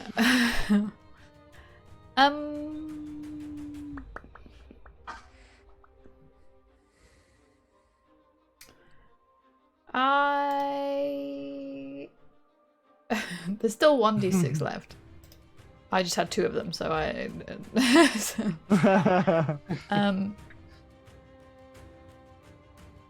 know the fire thing happened. Did I see that when Randall hit one of these that he was hit Yes. back? Okay. Mhm. You heard the scream as well. Yes, okay. Am I still in the radius if I'm here? Yes. Okay. So I don't get opportunity attack if I'm here. Correct. Okay. I'm gonna hit the astrally boy, ghosty, not but ghosty boy. Okay. Go for it. Dagger. That's a hit. So you're going for the purple carcass person. Purple carcass person, please. Okay, that's 1 hit. Is Nugget going as well? Oh, yeah. 16. That's the reaction attack from Nugget, and do the normal attack as well. Oh. Oh my goodness. Okay, all right. So that's 6 plus 5 for your sneak attack, plus 3 for the bite, plus we're not going to do crits on the table for Nugget as well because that's a lot of crits on the table for our entire team. That's 9, fair too. But all the NPCs get the crits on the table. Yeah, what the fuck, man? Nugget not good enough to be an NPC? Wow. All right, I was trying to make these combats a little bit more manageable. That's fine. On the table. I mean, you could just say it's dead if it's taken a like. Big I mean, it's gonna die. well, if it's gonna die, then Fair like, point. Fair point. I hadn't considered it. Okay. Vertigo, drop all items in hand, knock back, DC deck save, DC 15 deck save, or prone. Can All dead right. creatures succeed on deck saves? What items do they have? Drop them. Goop. All right. Purple Well, Oh, no. well, Nugget Hide it from Randall. manages to, with the force of Nugget's final bite, the remains of Christina. She has a name now. It was Christina. Oh. Yeah. She was a middle-aged post elven office. lady. Oh. She Was lived looking a for the post long, office. full life then. But she's dead now. She's re-dead now. She's double dead. As she is not only forcefully ejected from her life and her reanimation, but also from the room as she slams against the wall and is just lifeless once again. Thanks to the force of Nugget and Oro's combo. Combo. Anything else you want to do with your turn? Combo. Just shout combo. No, don't name the ghosts, man. Especially as they're dying. It's like, you killed Yeah. them. I was by the way. Christina. See you later, Christina. Rest in peace. Again. This was Charity McNice Guy. Oh no.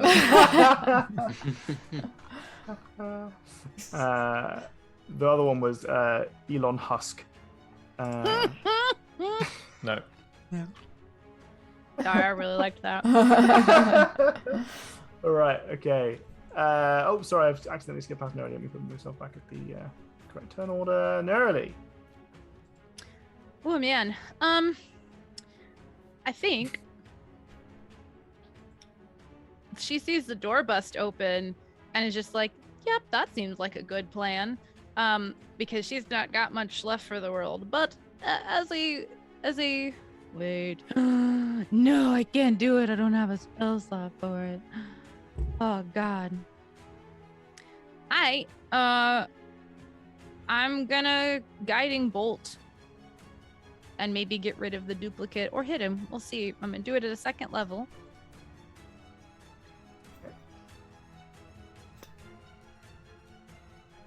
Oh, me, 29 to hit. Oh my god. That was that nearly. That was a Jesus 19. That was Christ. almost a crit. Yeah, fucking hell.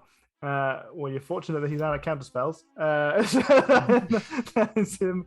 That's him getting obliterated Samesies. by this. Right. So that's how much damage in total? 19 points of damage. No. I had to upcast it, so 23. I didn't have to. I chose to upcast it.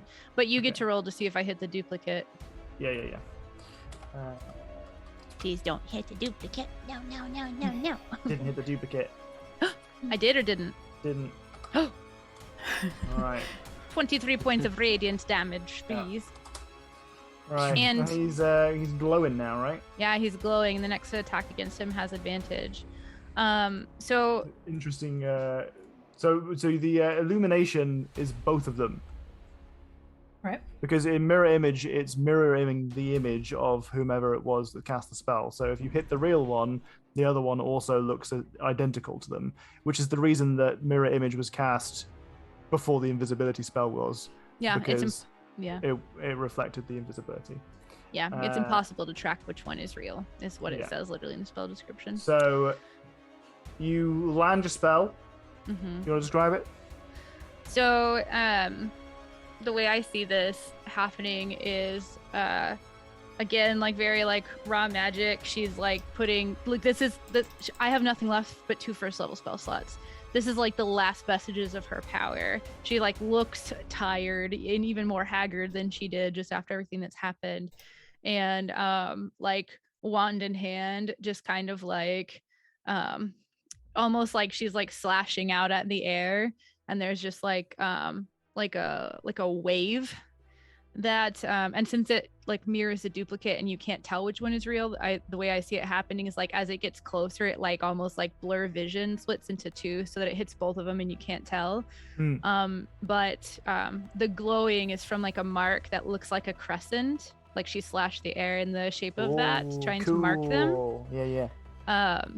And so like there's like a burst of silvery light again, like all crackly, even like almost like electrical, and then there's like this just like crescent slash on the front of them, or maybe Lovely. the back if they're facing away, It's kind of that illuminating causes them. like a glow. Lovely. And then she's fucking booking it. She's because- fucking booking it. She not got much left, and she doesn't have very many hit points, so I can do let's see, that's 5-10 because of difficult terrain. This guy's leaving it to the fighters over here. 10, 15, 20, 25. Like, like how basically he's like at the plural. door. And so Yeah, she's 3 gonna of do them. the sort of thing where she's like kind of like half behind the door watching, not really wanting to leave them because they seem to be helping her and she doesn't Yeah. know what's beyond this door now. Is the portal even still open? There is no portal Okay, yeah. on the other side of him.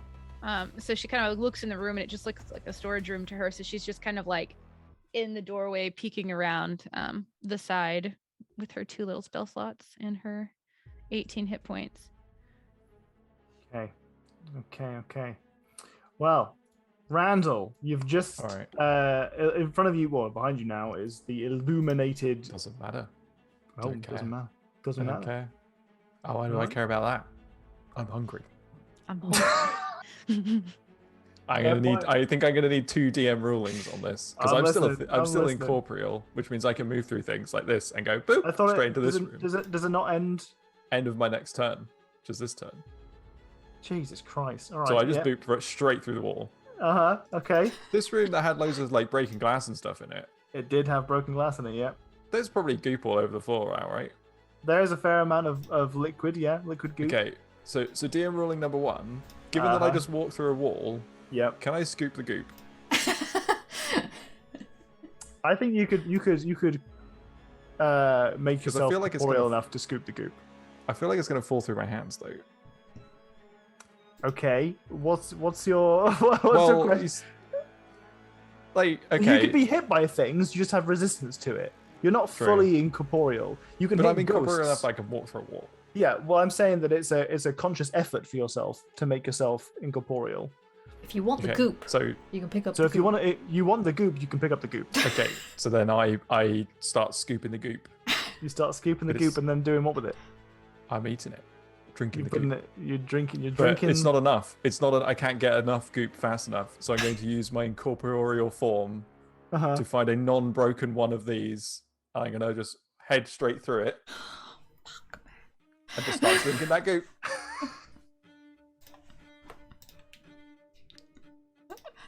That is a grim image to imagine, by the way. I gotta get the goop in me. Oh. Wow, that is a phrase I did not think that I would hear in D&D. I want to clarify that it's not sexual in any way. Sexual anyway. I'm gonna scoop that goop. Wow. Yeah, I don't know. Gwyneth Paltrow Okay. strikes So again. what's the DM ruling on that one? Yeah. Okay. I'd like you to make a wisdom saving throw, please. Okay. Ooh. I'll tell you now. The DC is very high. Okay. Can I use? I want to use my inspiration. Can What I do use you that wanna- advantage? Just want to a vanilla inspiration. You want to have advantage on this roll. Well, I mean, I don't know what else I can. I don't know. I feel like I I don't should know, have used it dude. before. Okay, go for it. Yeah, that's not high enough. Oh. Oof. Okay, so you just start guzzling up this juice. Oh, Yep. mmm. What's the name of the person in this container? Well, there's no. It's a Randall. label It's the on- name of the- Oh, it's random. These don't care. Hungry. Chicken nugget. Did somebody clip the "I want the goop in me"? That's gotta be on a highlight someday, No. even if I have to figure out how to make it myself. Oh my god. Okay. Jesus Christ.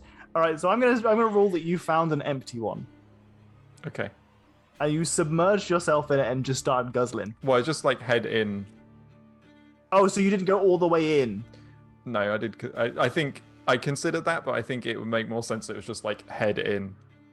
Head in, and you're gonna just corporeate your head so that you can Yep. start guzzling. And it's like neck through Okay. through the glass. Okay, I'd like you to roll a d100, please. Sarah wants to catch up on why Randall is eating goop. We have a Oh, TLDR. Randall's hungry, you know. Randall failed a long-term madness saving throw, and had to roll on a d100 to determine what it is that short-term madness was going to give him. The one that he got was that he had experiencing an overpowering urge to eat something strange, such as dirt, slime, or offal. And I said that he had to use his action to try and do that on his next turn.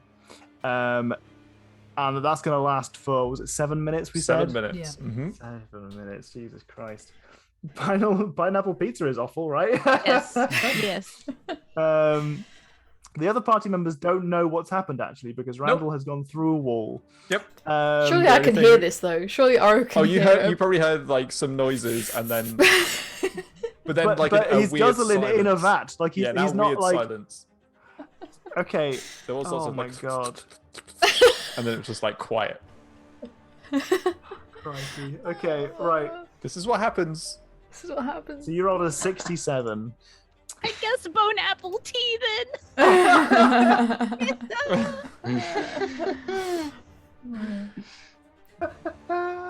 That's amazing.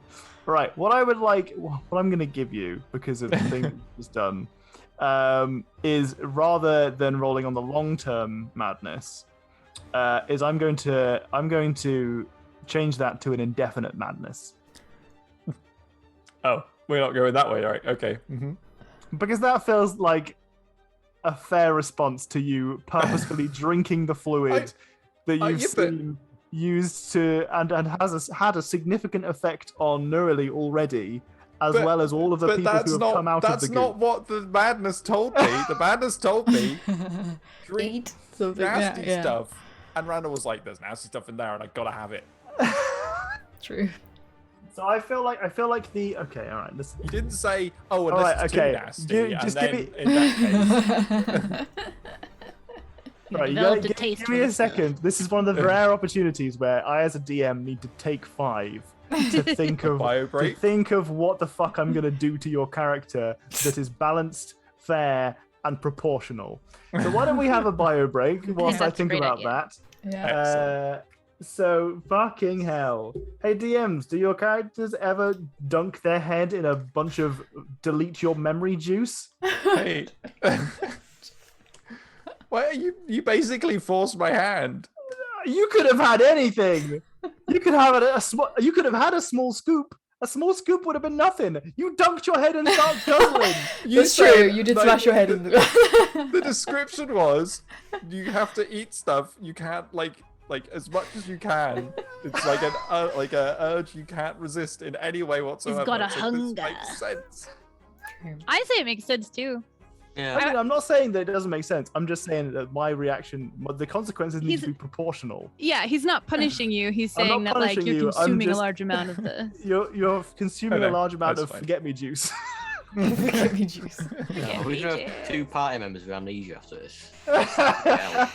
Yeah, and you're fucking Koopa trooping it out of here. I'm me and Yeah. Nugget left. People! He'll be So not only back. did you get in your shell this time, you also tried to leave in your shell. Oh my goodness. Okay. Right. If you're new here, our bio breaks are essentially we do our business, come back and get right back into it. So we'll be back shortly. What the fuck am I gonna do with you? maybe the effect isn't yet known, and it will become Oh. apparent over. Oh, the that's a next- cool That's idea. an easy That's a loophole. cool idea. Yeah. For those of you who are watching, if you D&D fancy coming loopholes. up with some, so he's just dunked his head and taken a guzzle of juice that is essentially some spooky Shadowfell essence that appears to be associated with having their memories erased. So there's some potential there. Also there's some desiccation. stuff. Also, yeah, turning people into spooky husks of Shadowfell origin. Maybe I've got a new connection with the Shadowfell. I mean, There's your chat activity, chat. Easy goop hole, that's what they say. Go stretch, get some water. And second thoughts, yeah, it's not. Yeah, you shouldn't have said that, Tombo. Bro back.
got a plan.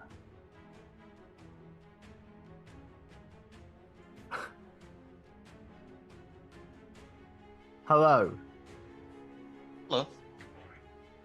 Randall has his identity and memory replaced by that of Nerly. That's a great idea. Evans had an idea that I think is very similar to an idea I've just had. Oh dear.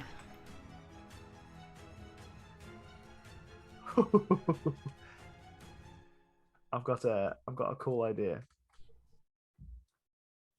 Possessed whenever they get hungry. Oh my goodness. These guys have a possessed whenever me. These guys have a bag of holding that is forever full of Brussels sprouts. So I think that's okay for them. You know. True. True. I like that we've had a similar. Evan and I were so connected. I think I might have had a similar idea too, but I was gonna say that all the ideas I thought of were too harsh. And then you I have liked an them. idea. Oh no! What if we all have the same? I've got idea? one. I've got it. Mine's pretty good. Mine's pretty good too. But what's yours?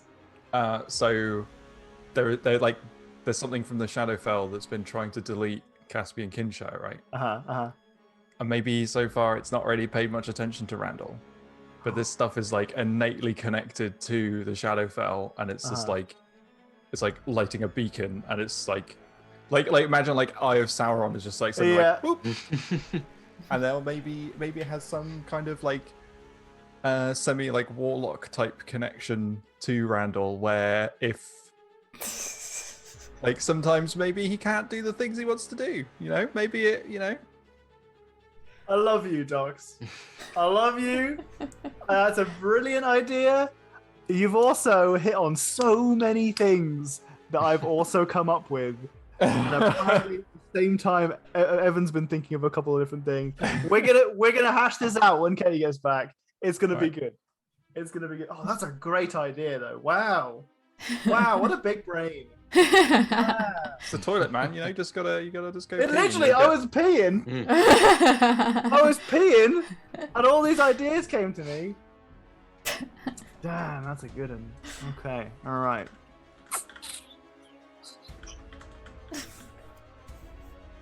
Oh dear. See Dane, afraid of fire. Yes, that's true. With the fire, right? Yeah. Okay. Oh, okay.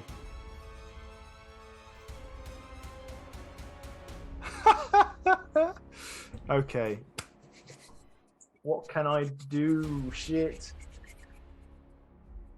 See, I had a really good idea, and then you threw that really good idea in my path. And then Evan had some good ideas, and now all the good ideas are clashing, and I have to try and make one distinctive good idea out of all the good ideas. Oh. I also like the idea of it like not being immediately obvious, and it kind of like slow onset.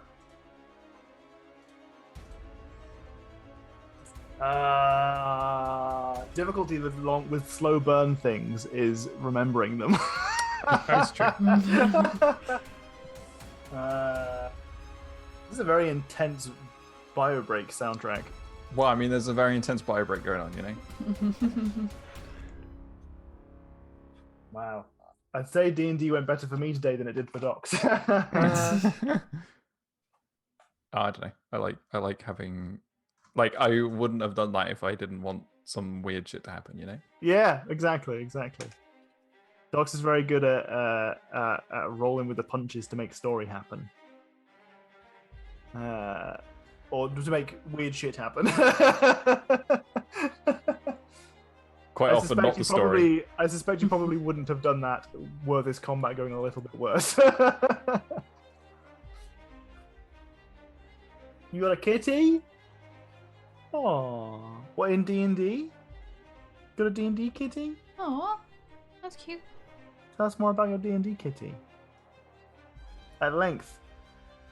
For a long time, whilst Maybe that could be the outcome, that Randall just gets a kitty. No. That's a long An term. That's a imaginary long term kitty. commitment.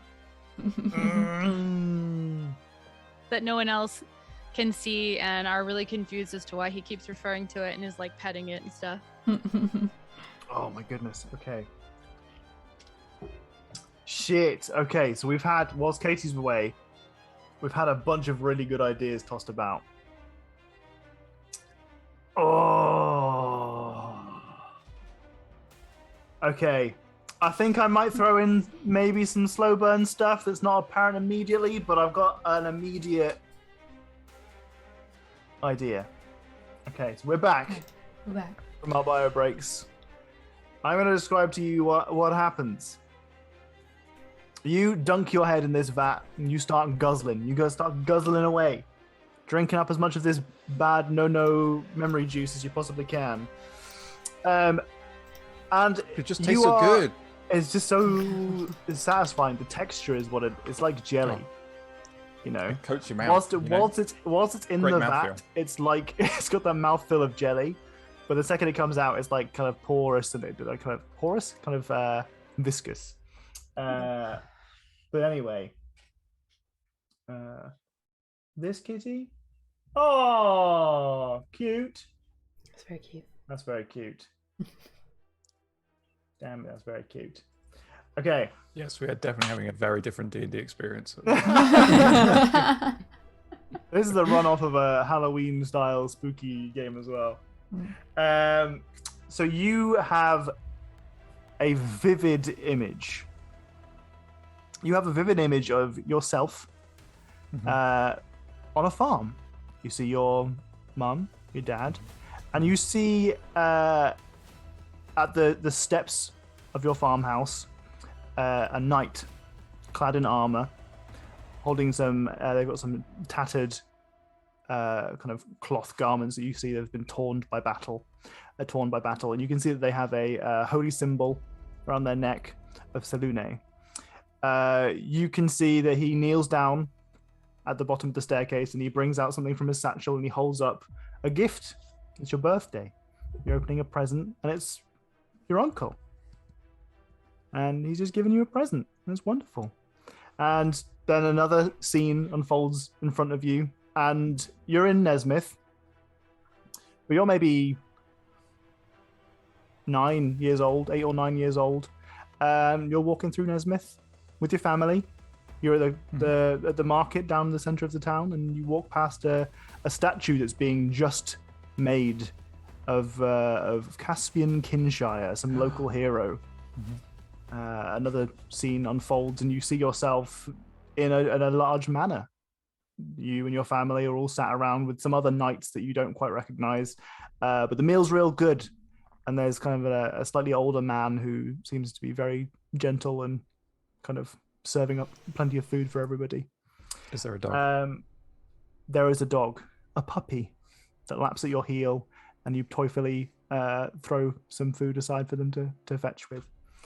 And you guzzle up, you pull yourself free, and you recognize that you've glimpsed into the memories that you once had without realizing of a member of your family, Caspian Kinshire, that have been eradicated. And they are with you now, settling slowly in the kind of torrent of combat that is still going on, and the unsettling kind of spinning nature of these horrible visions that you've just had. But for now, that is the effect of you guzzling the Shadowfell juice. Okay. And just like falls out of the vat and just like sits like back into the goop, like what? So I've got some other stuff for cooking for that, but for now, that is the immediate effect. Goop needs time to mature, you know. Goop needs some maturing time. So, for those of you who are watching thinking, the fuck just happened? The overarching story of our campaign so far is that Randall, the person who just stuck his head in memory goop, was unknowingly related to someone named Caspian Kinshire, who, upon some mysterious circumstances, enabled Randall to inherit their entire manor, mansion, some old adventuring gear, etc., so on and so forth. But Randall had absolutely no memory of this person ever existing. After some time, we've started to recognize that that person, Caspian Kinshire, is being deleted from history, and it appears to be linked somewhat to the Shadowfell. Funny that, because you just dunked your head in Shadowfell goop that this wizard was toying around with, and it's unlocked some memories that you don't remember having prior to now. So whether or not you believe those memories, I think definitely. that's down to you. But That has now left a fun thing of stick head in goop, get memories. Treat system. Oh no. but so I'm going to take that onto the long-term madness table. I'm gonna DM rule this one. So you have that effect, but as a kind of run off of that, a side off of that, a side effect of that, you're going to have the long-term madness effect. This is from the table, so it's not something I'm homebrewing. It exists. The character is experiencing vivid hallucinations and has disadvantage on ability checks. So now you are going to be reliving those memories as if they're happening around you whilst you are in combat. So you are briefly taken away to a different place entirely. You're stood, walking stick, blood on you, wounds that have been magically healed, goop dribbling down your chin. Well, no, it's literally all over my entire head. I'd forgotten about that. Yeah, fair point. Take me away. And you see yourself sitting on the steps of your farmhouse, and a knight kneeling in front of you, rummaging through a bag, and then you're back in the room, and your head's in a vat. And it's got a really satisfying mouthfeel to have so this good. goop all up in you. Anyway, we'll move on from Randall's turn. Whilst Randall's doing that, I think it's fair So, to say. am I still? Am I sated, or am I still hungry? So this, I'm going to say that your action isn't necessary anymore. You can use your actions for whatever you like from now on. But as an RP context, for the next 7 minutes, you are still curious about munching on strange things. Right. Looking for dessert. Yeah. Haiku. Alright. This is Goop Year 2021. It's going to be vintage soon. Just bottle it up and increase in value. Sorry, that made me laugh. I apologize for interrupting you. That's alright, sorry. As a bonus action, I'll move the cannon a bit closer. Okay. So it's got the shadow range and so. Move up a bit there. I'm going to cast Scorching Ray Okay. at What's the third range? level. 120 feet. They're always such ridiculously long Yeah. It is quite ranges. ridiculous.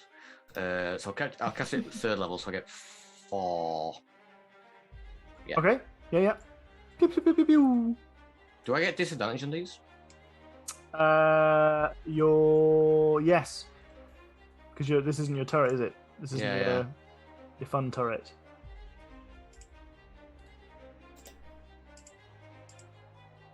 Okay, I mean, 2 of those still hit. Oh, nice. But because there is a illusion still, we're going to roll to see who it hits. The first one hits an illusion and dissipates it. Nice.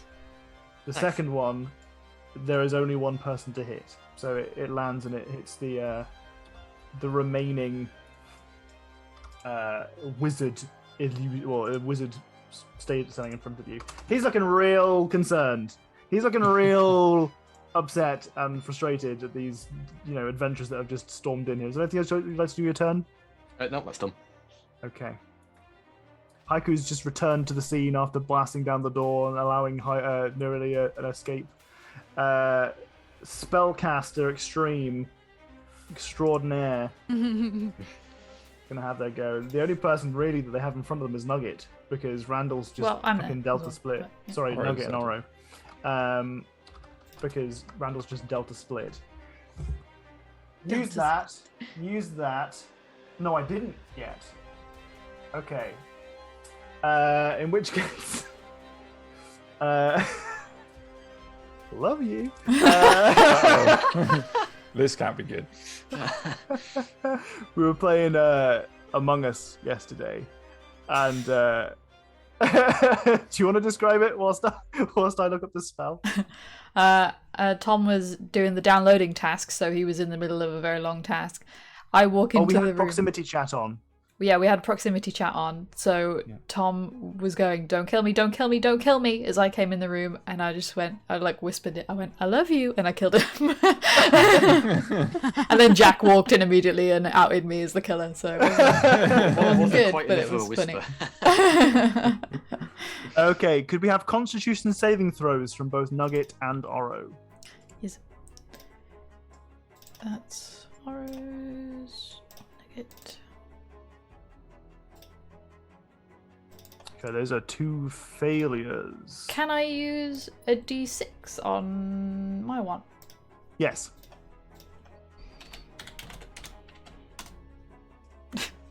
Oh my god. Can I use a combat to D6? that was precisely the number you needed, to be Oh, fair. okay. So you are okay. But Can I use the what did I combat say? D6 on nuggets?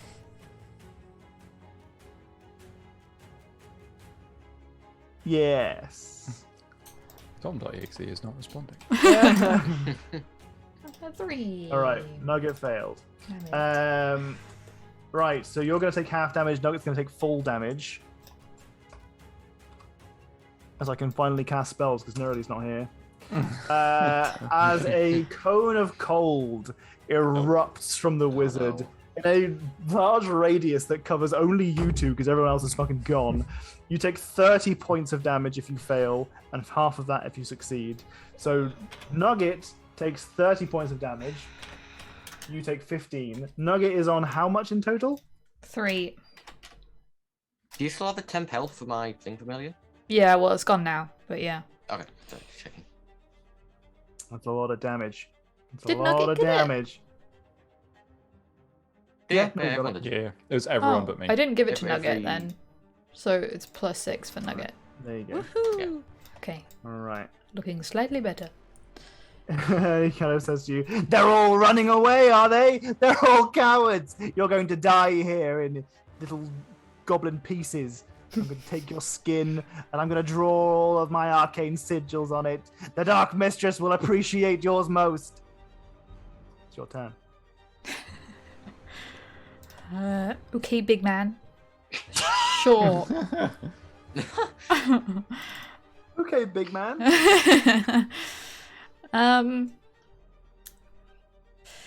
Wait. I want to disengage from him. Okay. That'll be a Nugget action since you're Yeah. I wanna- mounting.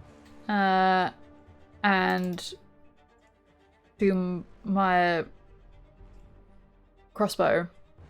Okay. With a locked 184 With a hunter's crossbow mark. dagger. Yep, Oh shit, didn't mean to do that way. Wrong way around. that's a hit.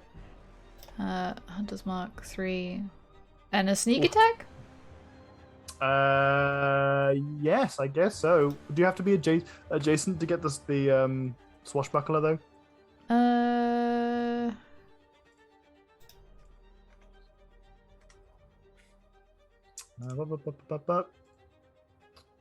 You don't need advantage on the attack roll to use your sneak attack against a creature if you are within 5 feet of it. So you're not within 5 feet of it, Okay. unfortunately. Alright. So no sneak attack. But we get the hunter's mark and we get the crossbow bolt, which is 10 points of damage in total. Do you have a second attack that you can use? Because you got the repeating crossbow thing from Haiku. Oh, does that mean I can do it twice? I think you can use it twice in a row, can't you? As long as you've actually got the repeating crossbow thing. Because the reason that you can't, but the reason that you can't do that with a crossbow usually is because there's a loading requirement. You'd have to. Yeah. Another you- Oh, Exactly. right. But you don't need to do that when you've got the fancy repeating shot thing. You get a +1 bonus to attack and damage rolls too. Yeah. Okay, so that is 2 attacks, both hit. That's 9 points of damage in total from that one. So that's 19 in total? No? Yeah, 19 in total. Yeah. Yeah, is that right? Yeah, 19. Okay. Oh Big wait, damage. do you get? No, you only get Hunter's Mark once, don't you? In a turn. Yeah. Yeah. He's looking rough. He's looking ragged. But he's feeling confident because it's just you at the moment. Okay. It's just you and Nugget. Alright. Anything else for your turn? I'm gonna shout to Randall and just be like, Randall, what the fuck are you doing? All right. You're welcome to what- respond if you'd like. Well, yeah, but what so I'm not sure how the hallucination thing is going to work. What do you think? I mean, what do you think would happen? Well, I feel like he's like snapping in and out of it, so Yep. there's like a 50-50 chance of him even hearing what you're saying. Okay. Roll that 50-50 chance, my friend. So 1d2. So 1 is Randall does not hear. And 2 is he Did does you hear. see that? I've only just seen that meme. That's so good. You get no Oh. response. Can I shout twice? Randall. That's all the time we've had in, here for now. Nearly, I feel for Katie having to sit through a combat while she's in a different room, but she did this to herself. What are you I'm doing? not in a different room. I told I was. Well, I guess I am in a different room. I'm high, but I'm Yeah. watching. I Yeah, specified. yeah. Mhm. So, she's like seeing this happen, and these people who seem to be like concerned for her, and she also doesn't know how to get out of here. So, I don't know if she can even hear what he's saying to Oro, but got 2 spell slots left, so she's just gonna do another guiding bolt, another slash through the air. Don't Oh. worry, you didn't miss much. He lied. I'm going to use my. Do I have a regular inspiration and a combat inspiration, right? You mean your little yeah, D6s? you do. Yeah. Okay. I'm You can going only to use add. one in a turn, though. Yeah, but I'm going to use the regular one because even though this is combat, like Sure. the session's not got too much longer. Right. So that's a 19 to hit. That's a hit. 15 radiant damage. Oh, it's a lot of damage. That is enough to kill our wizard friend. Bah! Yes. So she Nice. steps out into the doorway. And could she hear what he was saying to Oro? Very unlikely at that distance. Okay. And she just like she doesn't have her like wit or experience about her or anything. Not that she's particularly witty, but she just yells over to him that you're awful.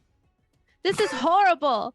Who would do such a thing? As she's like guiding bolting and it like careens through the air, this like silvery light with like this like bluish crackling energy around it, and it smashes into I guess the back of him again because he's facing Sure. Oro. Yeah. And it's radiant, so the way I see it is it kind of like when the impact happens, there's like this really silvery white light that kind of like unfolds like in that water balloon style. It like unfolds and like kind of like wraps around him and starts like searing his skin, drying it out kind of like the corpses. Okay. All right. Very good. He's dead, obliterated, burned to a crisp thanks to the guiding bolt of Nurli. As he falls to the ground, he kind of screeches to himself, "Again! Adventurers again! Ah! So much left undone!" As he starts to wail and kind of just leave behind more purple goop and his own encrusted remains. Fresh goop. Huh? Is that the slopping of goop? Goop right here? A little bit of goop, a little bit of cheeky goop. Goop You go. see that his kind of his flesh, as you knew, he was mostly purple anyway, starts to kind of immediately start to bubble and start to like kind of melt away, leaving only the crystal that was embedded in his chest kind of still there. He is gone. He is dead. It's like an awful milkshake Like an awful milkshake. in all senses of the awful. The forbidden milkshake. Oh. And instead of spooky combat music, we will change away from that, and we'll have We'll go back to our cave music, shall we? Okay. Or ambient Can we have some noise. extra goop sounds in there, please? We're back in our cave. There's no more combat. As the sounds of spells and the pooling blood starts to slowly drain away, you are left with only your wounds and the sense of vulnerability, as many of you have spent a lot of resources to overcome this particular layer, this particular dungeon. There are a couple of things that have been left unexplored, however. What does your party want to do? I would like to go, but they can do whatever they would like because she's just kind of standing in this room now that doesn't have an exit, not knowing what the fuck is going on. Aura wants to go into this room and be like, Randall? And sees, I assume, Randall covered in goop. Oh yeah. There is all the head and like a bit of the shoulders is all goop, and then Randall just sat in like a puddle of goop. And the tank next to Randall is suspiciously a little bit lower than the other ones. Randall, what the fuck? I remember. Get out of there! I remember him. What? He came to my house. Who? A present. Get out of there, goop! Get out. I'm like trying to pick you up to like get you out. What do you mean you remember him? I remember him. Caspian. He gave me a birthday present. Oh, that's very sweet. But I didn't remember him before. I didn't remember him before. Now I do. The goop gave you memories? Does Randall have any memory of drinking the goop? Or is like, do you remember what happens in Madness? Usually yes, but for the sake of not having you drink more goop, no. Okay. I don't remember what happened. But I The remember goop that. giveth. Soon the goop will take it away. This is how cults start. Cult of the goop. The goop, The goop god. goop god, I the like good that, goop that, god. that in itself could be a clip, by the way, a sound bite of just Katie saying, "This is how cults start." Oh my god, yes, True. please. Randall, did you drink the goop?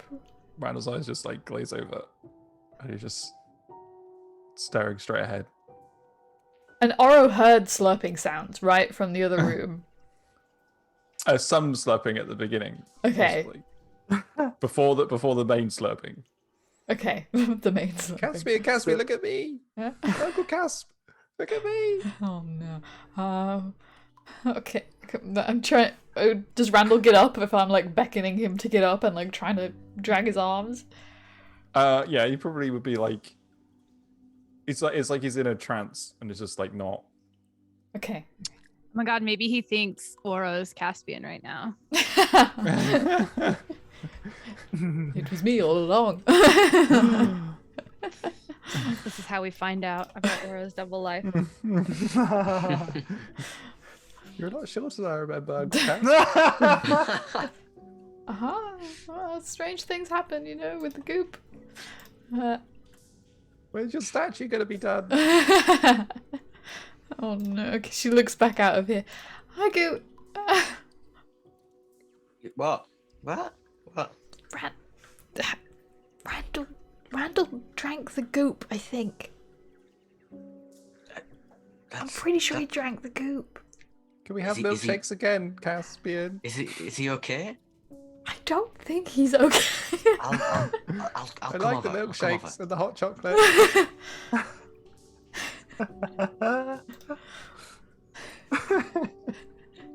Well, she's not about to be left in this place alone, so she's going back over this way too. Randall, you good? Parsnip. Oh no. Oh, This is not ideal. this is not ideal. Idea. None of Good it- parsnip. We need to get these two out. I think. Okay. Is the portal still there? Can we leave? It wasn't there when I looked through, was it? Shit. Oh. Randall tries to grab something on Haiku's shell. Oh, what have you got for me, parsnip? I'm gonna bat your hand away. Bad dog.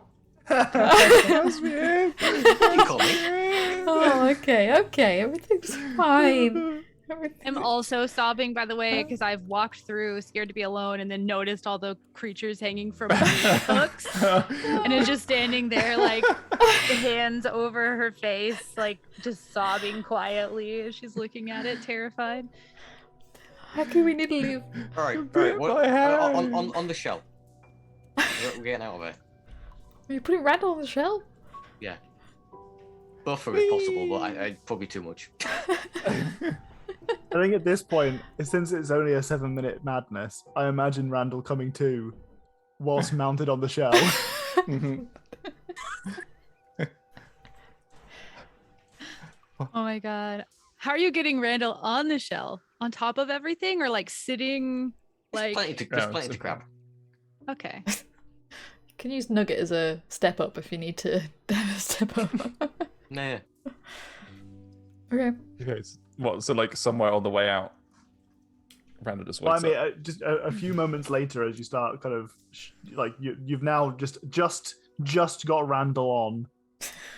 Maybe you start taking a few steps towards the exit, and Randall's like, "Wait a second." Wait. What? Why am I going backwards? Wait. Oh my god! It's like the fucking image that Tortu drew. It is. Yeah. 100%. Oh my god! Wait, what? Haiku, Do we have a why- reference for that right now? I don't know. Why- Tortu drew Haiku and Randall was on the back of Haiku. Like Yeah. Tortu just drew a bunch of like random shit, and one of them Oh, was no. Randall. I don't know if it is in the D&D. Search from user. Quick. Scroll. You message too much. No, I don't. I'm kidding. Search can you search for an Oh, image? in hashtag D&D. Okay. Come on, load. We're going. Oh, I found it. Nice. Put it in chat.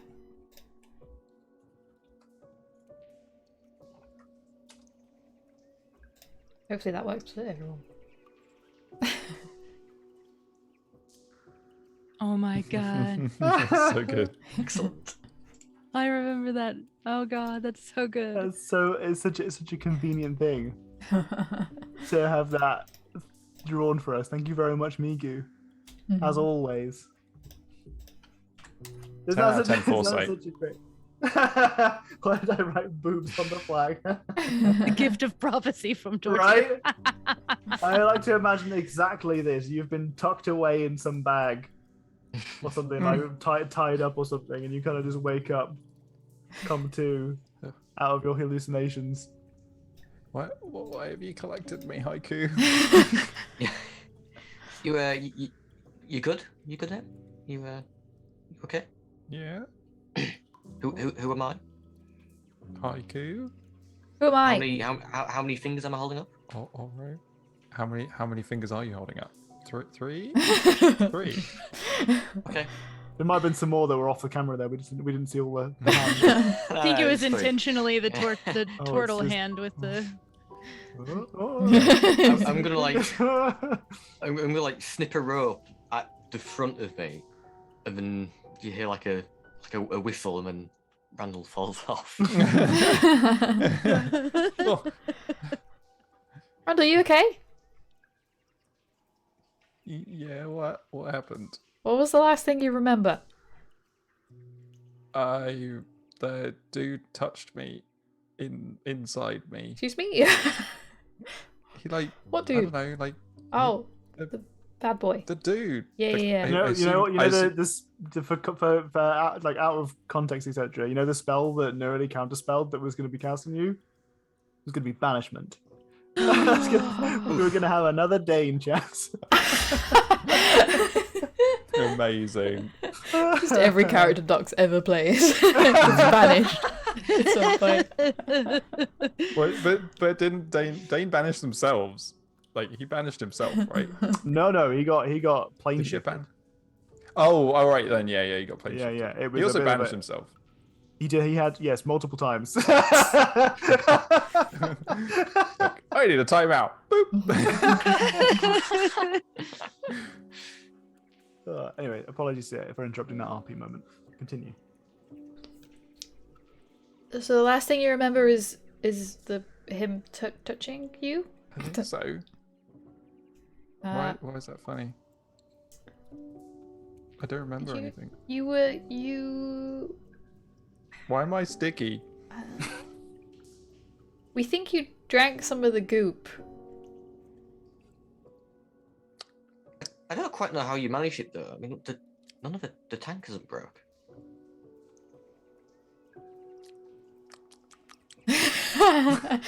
Wait, but I saw Randall being ghostly, right, and going through Mhm. people. Okay. Yeah. Okay. I think he just put his ghost head in there. he was doing ghosty stuff. It's a bit fucking weird. All of this is very fucking weird. Figure this out after we leave, please. Oh. Yeah. Yeah. okay. Let's get moving.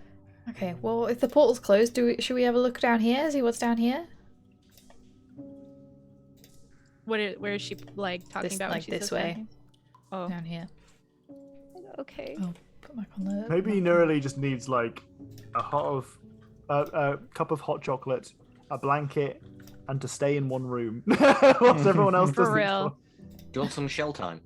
There's real estate now. Shelter. You don't There's have a little there's bit of just head scraping. there's just a booster seat on there. To like, Aww.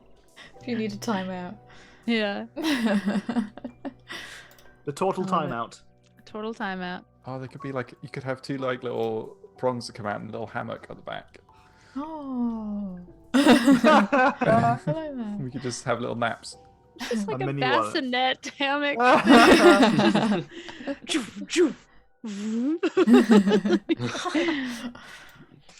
I love it.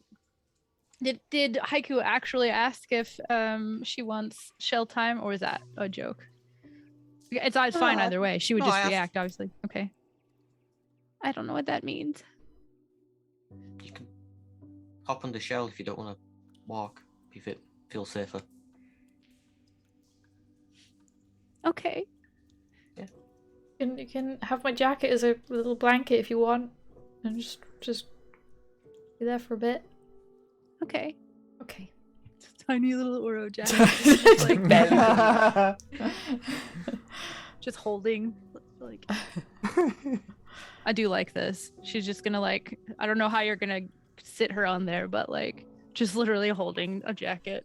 Just imagine the image that Torty drew, but it's Nerily instead of Mhm. Randall. We need one Do for you guys, everyone in case they get on the shell. I want to see a mini haiku on the back of haiku. With a haiku on Haiku's back. Oh my god. Haiku's all the way down. So, surely enough, you follow this corridor. As you Carefully. do. Carefully. Ahead of you, you can see that there is another one of these gates. What appears to be some kind of cell. The door does appear to be locked, though it seems to be locked from the outside. It doesn't look like there would be much difficulty with you kind of opening this, since you've got the time and lockpicking skills. It looks like as if you would need a key, though the key would be used on this side of the door, and you don't have a key. Okay. Did the bad boy drop anything, or did he disappear? He had his The necklace crystal thing, right? He left behind a crystal on his body. Yeah, but I did didn't wanna really pick that inspect you didn't inspect his body much. Okay, well, I'll be like, wait, hold on, be right back, and go back to his body Okay. and pick up the things that he dropped, whatever. Sure. Well, Is that- sure enough, if you start to investigate his body, you do find a key. You also find the crystal that you previously saw was embedded in his chest. It has an inky kind of trail that it leaves behind as if you move it. You can see it's a deep purple, and has a little kind of a liquid color change that comes along with it. But you can see that it's, otherwise in one piece. It looks as though it did within him. It's like a shard of a crystal. You can see that there is that key. You can also see that there are 2 empty vials that are in a kind of a loose part of his clothing that had fallen to the ground. You suspect that one of the ways that he was augmenting his powers during this combat was that he was using potions that he had saved for stuff like this, including in particular perhaps the invisibility spell that he started off with. You can also see that there is some ash that is kind of part of his, like in a pocket of one of his robes, that you suspect may have been from a spell scroll. I had all sorts of stuff lined up for reasons that he could pull off some of the shit that he pulled off. Don't worry, it was all planned. Of course. For the rest of you, you can see into the cell through the door, because the door is a cell door. And on the floor in the room there, you can see 3 individuals. And unfortunately, on the GM layer, your icons are just above their names. They're Julia the Jovial, Isha Dullmantle, and Lest Havel. You can see them Those stripped written their somewhere. undergarments. For me, they're written. Well, I mean, it's like, tend I assume we would know that. Like. You know them because you have met them before. These are the individuals from the rival yes. party, the other adventuring about group, who are apparently unconscious or sleeping in the southern cot. Oh wait, they're not dead? They do not appear to be dead. Oh, I unlocked the door. The door swings open slowly. Night Raya. Thanks for Good night, hanging. Princess Rhea. Okay. They wake up. Are you gonna make any effort to wake them up? Aura doesn't like waking people up. She's like, hello? If I recognize them and know their names, then I'll say their names as well. Sure. So it's Julia, Isha, and Lest. Okay. Julia? Isha? West? One of them stirs. It is Lest who sits up. The last time that you saw Lest, he was extremely cocky, very high energy. But now he sits up and he looks at you and says, "Oh God! Wait a second, I know you." Yeah. I don't mean you no harm.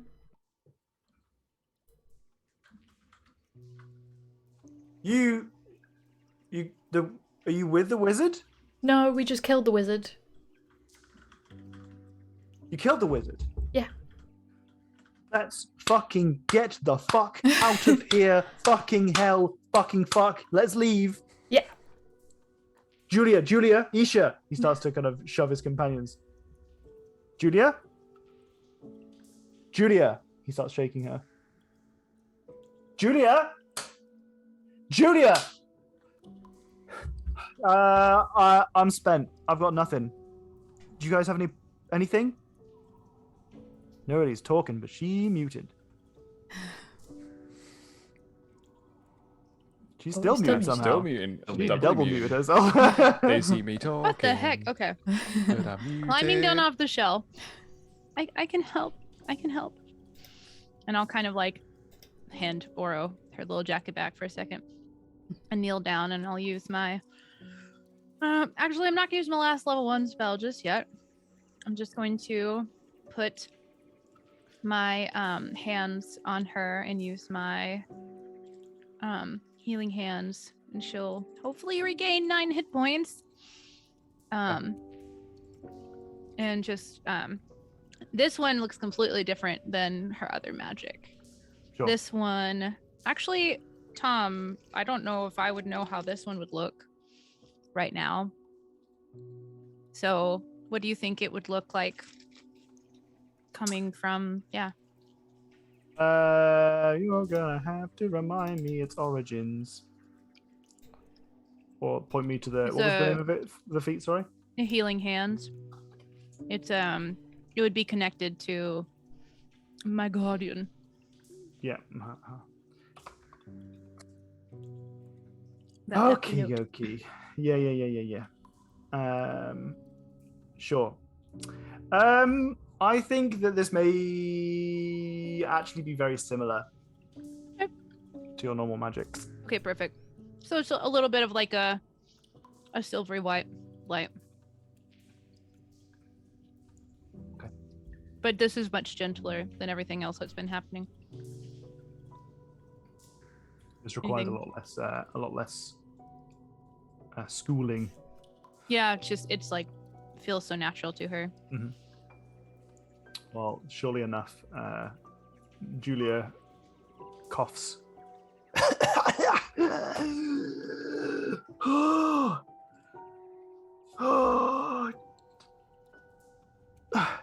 Hello? Hello? Hey, That's okay. You don't need to talk. I'm gonna give her some water from my water skin. Lest. Get off me, get off me. And Les goes, don't you ever fucking do that to me again. You can see that already. He's got tears in his eyes. Don't you ever do that to me again. We're okay. We're okay. It's these guys. Look, it's these guys. Look. She kind of like, Julia is limp on the floor. And he kind of takes her head and forcefully moves it towards you. Look, look, look, look, look, look, look, look, look, look, look, look, look, look, it's these guys. Remember we saw them in Nesmith? They were pals. They are we were gonna get drinks. We're very close with them. We Yeah. love these guys. Fellow adventurers. Huh? These guys, As the other amazing. Guy. What about the other guy? We lost Isha. Oh. I'm Last sorry. night. When did he say? When was it? Last night. Is this what we came here for? Were we too late? You couldn't have known. Surely you came here with all urgency. I don't know. I can't remember anything. I don't even know why I'm here. Tom's. Well, we didn't know anything was up. Oh, we didn't come here for this? Our characters delayed one night. Oh my god, we did. Oh no. But we were delayed like a night before then as well anyway. Like, you know. Book. We delayed 6 months. Like, come on. Yeah, that's true, yeah. Thomas is supposed to be sad. I don't want to depress you too much. I'm going to offset the depression, Tombo. We've got the With sad wiggly music. eyebrows. We've got the sad moment. We need to have some Everybody is joviality. I can't do it. I can't do the wiggling enough. No, me either. Tom, I'm going to shred all of your footwear for this. Oh my god. Surely enough, the body of Isha Dalmantle, the Dragonborn, paladin does not stir.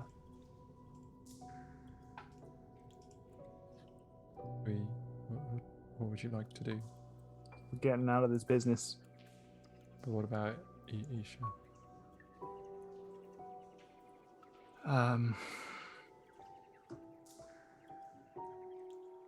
We need to bury her. Not here. Not here. Where are we?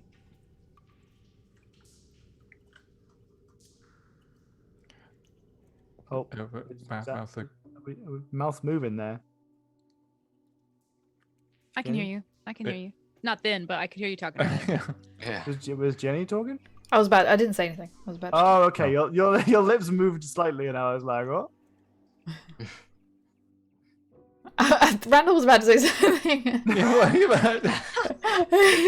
But I stopped because. Yeah, I know. I was like, no, I didn't say anything. Okay.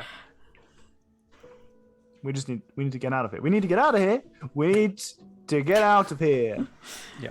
Yes. We well, really need to get out of here. we're in that wizard's cave, and we came through a portal here, and now the portal's gone. So we need to find another way Fuck. out of this bit. I might have. We came in here and we found the wizard, Hmm. and he's living in a cave, right? He's got to be a bad guy, right? So we exchanged some words. Seemed a little bit like a fight was going to happen. We followed him through a portal, and then everything went to shit. It was like he prepared Yeah. specifically to fuck us up. Hmm. We That sounds couldn't about right. couldn't do it.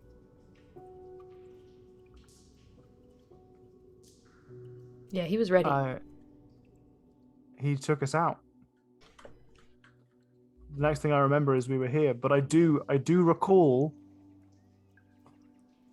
what he said to activate the portal. Okay. I remember it because it was rude. What is it? Tell us the code word. Tell us. It was fuck adventurers in Elven. Shouldn't have easily guessable passwords. Need to put a number in there or something. That was- Yeah. There's an Just, exclamation mark on just the end, activate. probably. It was activating the portal, and I thought, yeah, he's probably a bad guy, Yeah. you know. And we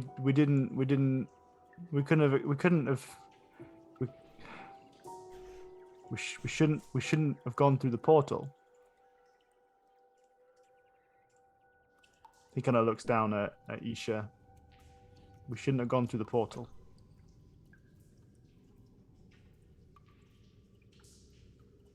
Couldn't have known. You did what you thought was right. That's all you can do. He was a bad guy. She's with Torm now.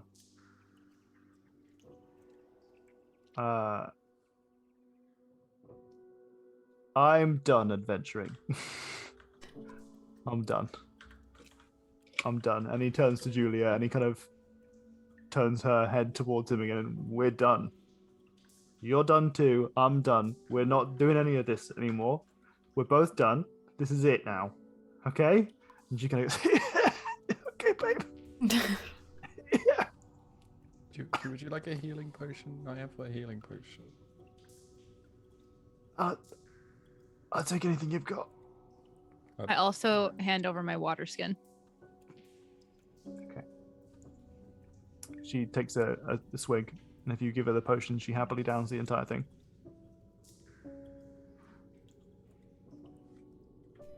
Glug, glug, glug, glug, glug, glug, glug. I think maybe you should just That's the strong stuff. Oh, woo, woo. We could have used that last time. Jesus, fucking hell! Whoa! Okay. That that has put a pep in my step. Can we get out of here? Please, please, please, please, Wait, please, do we need please. do we need to like disrupt this place so nobody else can use it? Like everyone in the village was forgetting things. Is it because of this purple goop stuff? We've not experienced any of this purple goop stuff before. I think you should not look on the way out. Okay, is she okay? She's got a different vibe. The wizard fucked quite a few of us over, so we should leave. I'm fine. You don't. You you look wet. I've been fighting. I got sweaty. Yeah. Okay. We should let's, Yeah. yeah. Uh Let's huh. skedaddle. He just puts a hand up to be lifted up, and less kind of levers her with anyone else. So you guys are still got the giant bat, right? Yeah. What did you call the giant bat? Nugget. You could hear in the background. It's just Nugget going, "My name's Nugget. How'd you forget that? It's cute." Obviously, only Oro can hear. I was like, ow. Everyone else is just hearing.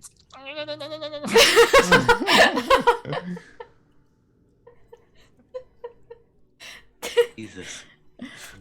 It's Nugget. It's Nugget. Yeah. That's. I love that. Love that. Can we get going? Yes, please. Let's go. Let's just. Is there anything? I mean, we're all adventurers here. I fully understand if there's any poking and prodding that you need to do, any chests you need to open, but we're out of the game.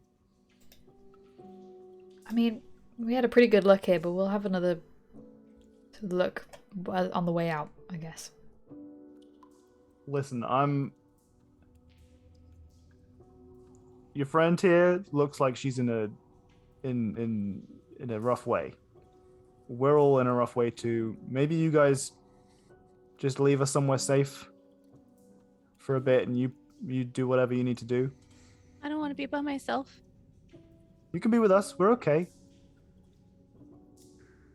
You killed the wizard, right? I'm pretty sure.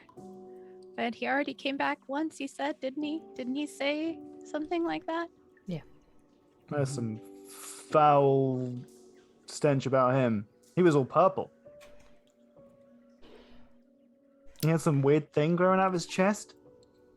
Oh, this? Oh, yeah, he's dead. Take that out of someone's chest. They ain't living after that. Oh my goodness. I think we should all stay together. Because we don't know. We don't know Okay. what else could happen. Hey, you're the boss. We're the civilians. You know? I just want to point out We're out of Sarah the game. saying, taps Randall, this monk can fit so much goop. Is this monk creepy or wet? Oh, what's Oh, look! It's going this? That's so good. That's so good. Oh, it's Oh brilliant. my god, I love it. Like how Randall has the exact same facial expression. It's just like It's like Well, the Randall everything's is on the flopped back. and we've been added. Yeah, like we've gone this way already and now he's coming Yeah. back with all of us. Hey! I love it. That's so So good. good.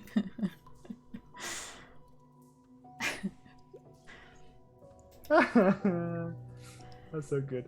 Okay, you're a treasure. You're a gift, Tortu. True. You're a blessing.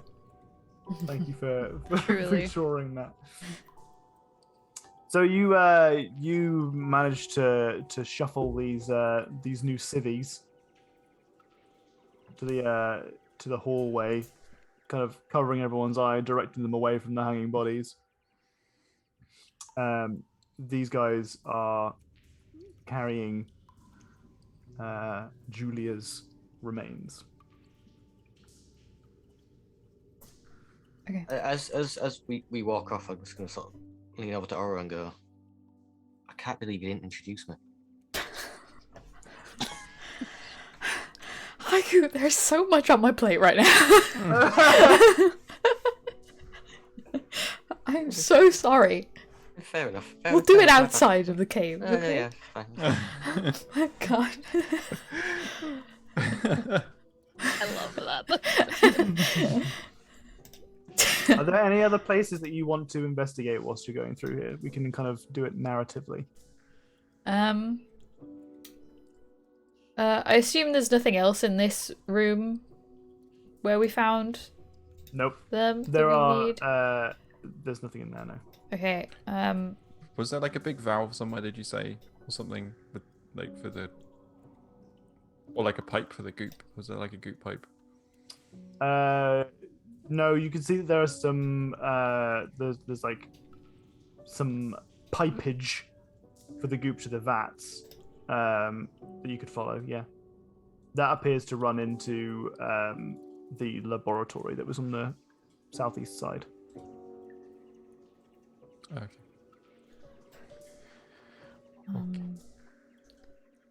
We got everything that was important in here, right? Everything that was You've inspected that room thoroughly. expected. At this room, I haven't been in this room over here.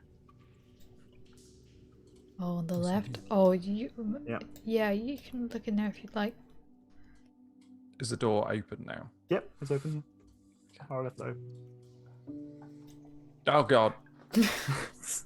So you step into this room, and I'll describe once again. There are several circles inscribed on the floor. Some of them are inscribed in what appears to be blood. They are arcane sigils that are circles within circles within circles that have all sorts of different kind of geometric shapes that are drawn into them as well. You can see that on the far side of the wall opposite the door, there is a butcher table that appears to have some skin that has been pulled taut and drawn on, some more arcane sigils, as well as a closed book. Can I do like an Arcana check of the book? If you'd like to. Just in Guidance. case.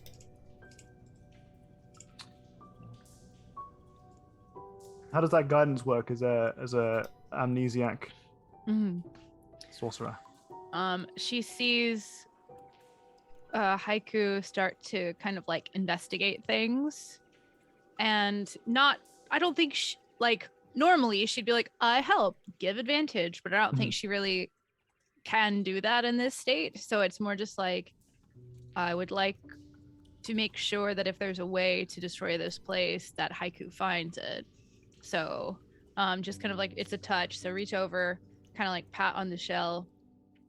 And I don't think there is too much of a visual to this, but there's Sure. like a little bit of like a cool like nighttime air smell. Ooh, I love that smell. Mm-hmm. Damn, I love that smell so much. Mm-hmm. All right. I like this. It's also kind of just like you just willing the help into existence, Mm-hmm. as is the case with sorcering magic. So you can certainly see that this room in itself just stinks of magic. In fact, it also looks like the circle in the center may have been some sort of summoning circle of some kind, but the book does draw your attention. The book looks as if it has it's definitely got some magic intent. Can we stop it? Can we break it? You aren't led to believe that the book is something that is causing any ill will to the local vicinity. You're fairly certain that any negative effects from this place ended with the death of the wizard. Do we want to take the book? It's probably not harmful. Probably. See where we are. I love books, but Randall, as you step into the room, the book opens. I don't like the book. Wait.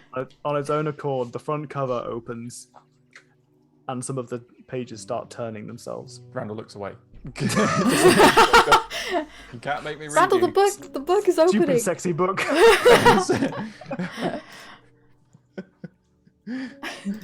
Stupid sexy So book. cursive.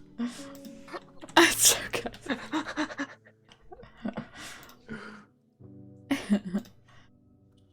Randall, you should go look at that book. Listen, you put your head in Okay. goop today. You should just go look at the book. You, but I don't want to become a mushroom person. What could possibly go wrong? Wait, which end is the? I assume the book is at this end. I don't It's know alright. which No, end. it's on the butcher table that's opposite the front Ah, door. The door Okay, you walked in. I will go over to it without standing in the candles. Are you going to read it? I'm going to read the first sentence. The first. Hello. Okay. How much Randall wants book? 44% Randall wants book. Not correct, Nightbot. Okay. So from the first line, this doesn't look to be a story of any kind. It looks almost like some kind of instruction manual, but also a journal. Like it looks like a journal attempt at spell casting. Okay, I'll continue reading as long as it doesn't start getting into, like any words in my head or. Okay, no The no things that she wisdom said saving or- throws. Yeah, I want to get to the Stop cusp of the wisdom saving throw and then stop. I Yeah, I can do that, right? want to stop before any saving throws have to happen. Okay. As I'm ready in action to stop. you're reading through the book, and as I said, it seems to be partly a journal. Someone is writing down their attempts at. Partly, it seems to be like they were maybe summoning something, but it also seems like they're trying to make communication with some other entity. There are a couple of words that crop up as you are reading this book, and they refer to a type of magic that is eldritch. On several occasions, the Shadowfell is mentioned, and written in almost repeatingly, there is kind of an off, like just a sidebar almost of. Oh, I haven't got it written down. 1 second.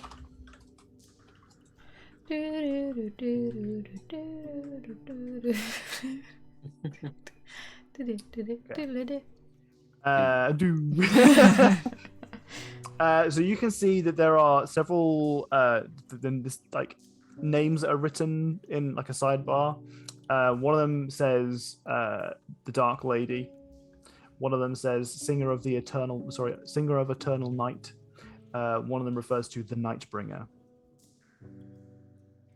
And whenever they're written in kind of triplicate. They're just like written together as if someone's trying to like either like practice, or they're just kind of like obsessively writing the name over and over again. Can you repeat those names, please? Because I was writing the first one. That's a great question. Which one did I Dark say? I said the Lady. Nightbringer, Dark Lady, and did I say Singer of Eternal Night? Yeah, that sounds right. Yeah.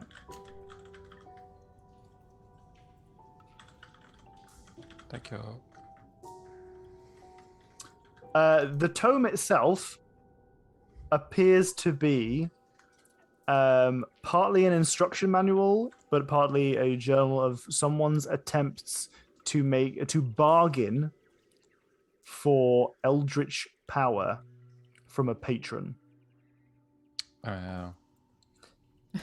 In fact, to the degree where you suspect that someone making the effort could replicate their attempts.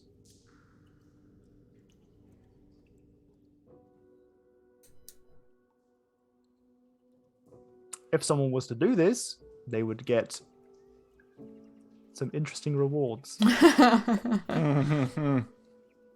Oh. Rewards. Mm-hmm. Okay. I'm going to take the book.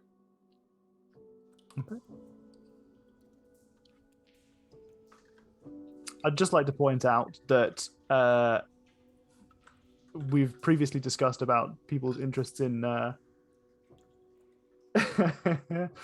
payday pacts, risk versus reward. Oh my god, payday packs. We previously asked about people's interest in different skills and stuff. Mm-hmm. You want to pick up any magic of any kind? I was looking to reading this book. A little bit of a cheeky beaky patron, maybe? Get a little bit of that warlock juice going. Not warlock goop. Do not confuse that with the warlock No, goop, no. which is a separate offer. As a goop connoisseur, not the same. Too viscous. So we'll end today's D&D game by saying that first off, I mean, we can discuss what happens with this immediate scene next time we play, but for all the extents and purposes, you will have explored for the most part everything in this lair, and we'll have you leave the lair next session, and we can get cracking with anything else that you want to do. So over this next week, have a little bit of think about anything that your character would like to do in the lair whilst you're still poking around in there, or anything they would like to do next, or anything they would like to interact with the rival party that has disbanded now. Pay our respects to Isha. She is marched out of the cave. Okay, watch out for the drop. Oh my god, is that person still sitting outside? I mean, they didn't say that they were going to stop and wait for you. They just I thought they were walking away as we went. Yeah. Well, I thought they stopped and took a rest. I probably just forgot that they got yeah. up and walked after that. They're just unfit, I think. Wow. So we'll end today's session there. No super duper cool cliffhanger this time. But we had an interesting session. We had a little bit of extra cheeky beaky sneaky lore stuff tucked away. We had some awesome RP moments once again. We had some nail biting combat. Losing a lot We of slept health. the goop. We have- slept some goop. One spell slot. Yeah. I have used It'd absolutely everything else. be a real shame if there was another combat waiting as well. Sure no. would. Sure would, because I would not be a part of it. I literally don't have it. Mm-mm. Very, very good stream. Jenny, Yeah. will you be playing some Animal Crossing after a break? Yes. I'm going to stream again about 1:30 because I haven't played Animal Crossing today and I need to play Animal Crossing today because there's lots of things I need to do in an Animal Crossing day now. Okay. So we'll be back. Right, you fix. Well, then Let's I get will my things. consider that. I will for now consider that as an opportunity for aftercare. If anyone's feeling especially depressed after all the events of today's game, I encourage you to talk to those that you love, but also to spend some time watching Jenny play Animal Crossing because it's very wholesome, and it will counterbalance the sheer depression of today's session. I don't know what you're on about, Roxy. You can't hear it. I'm suing for emotional damages. I love you, Grace. All is well. All is well. But yeah, GG's everybody. Hope you had a good game. We'll wrap this up. Yeah. If you guys want to hang out with Jenny and us in chat, maybe she'll be streaming again shortly. Yeah. See you in about half an hour-ish. Or in 20 minutes. Whatever. Something like that. I'll put it in Some Discord. period of time. No, yeah, I'll period put it in of Discord. Bye bye. Do I have potatoes? Yes, in Animal Potatoes. Crossing, yes. I was like, what? In real life? What do you Oh. mean? I'm pretty sure I do, yeah. Alright. Talk to you in a bit. Bye. Bye.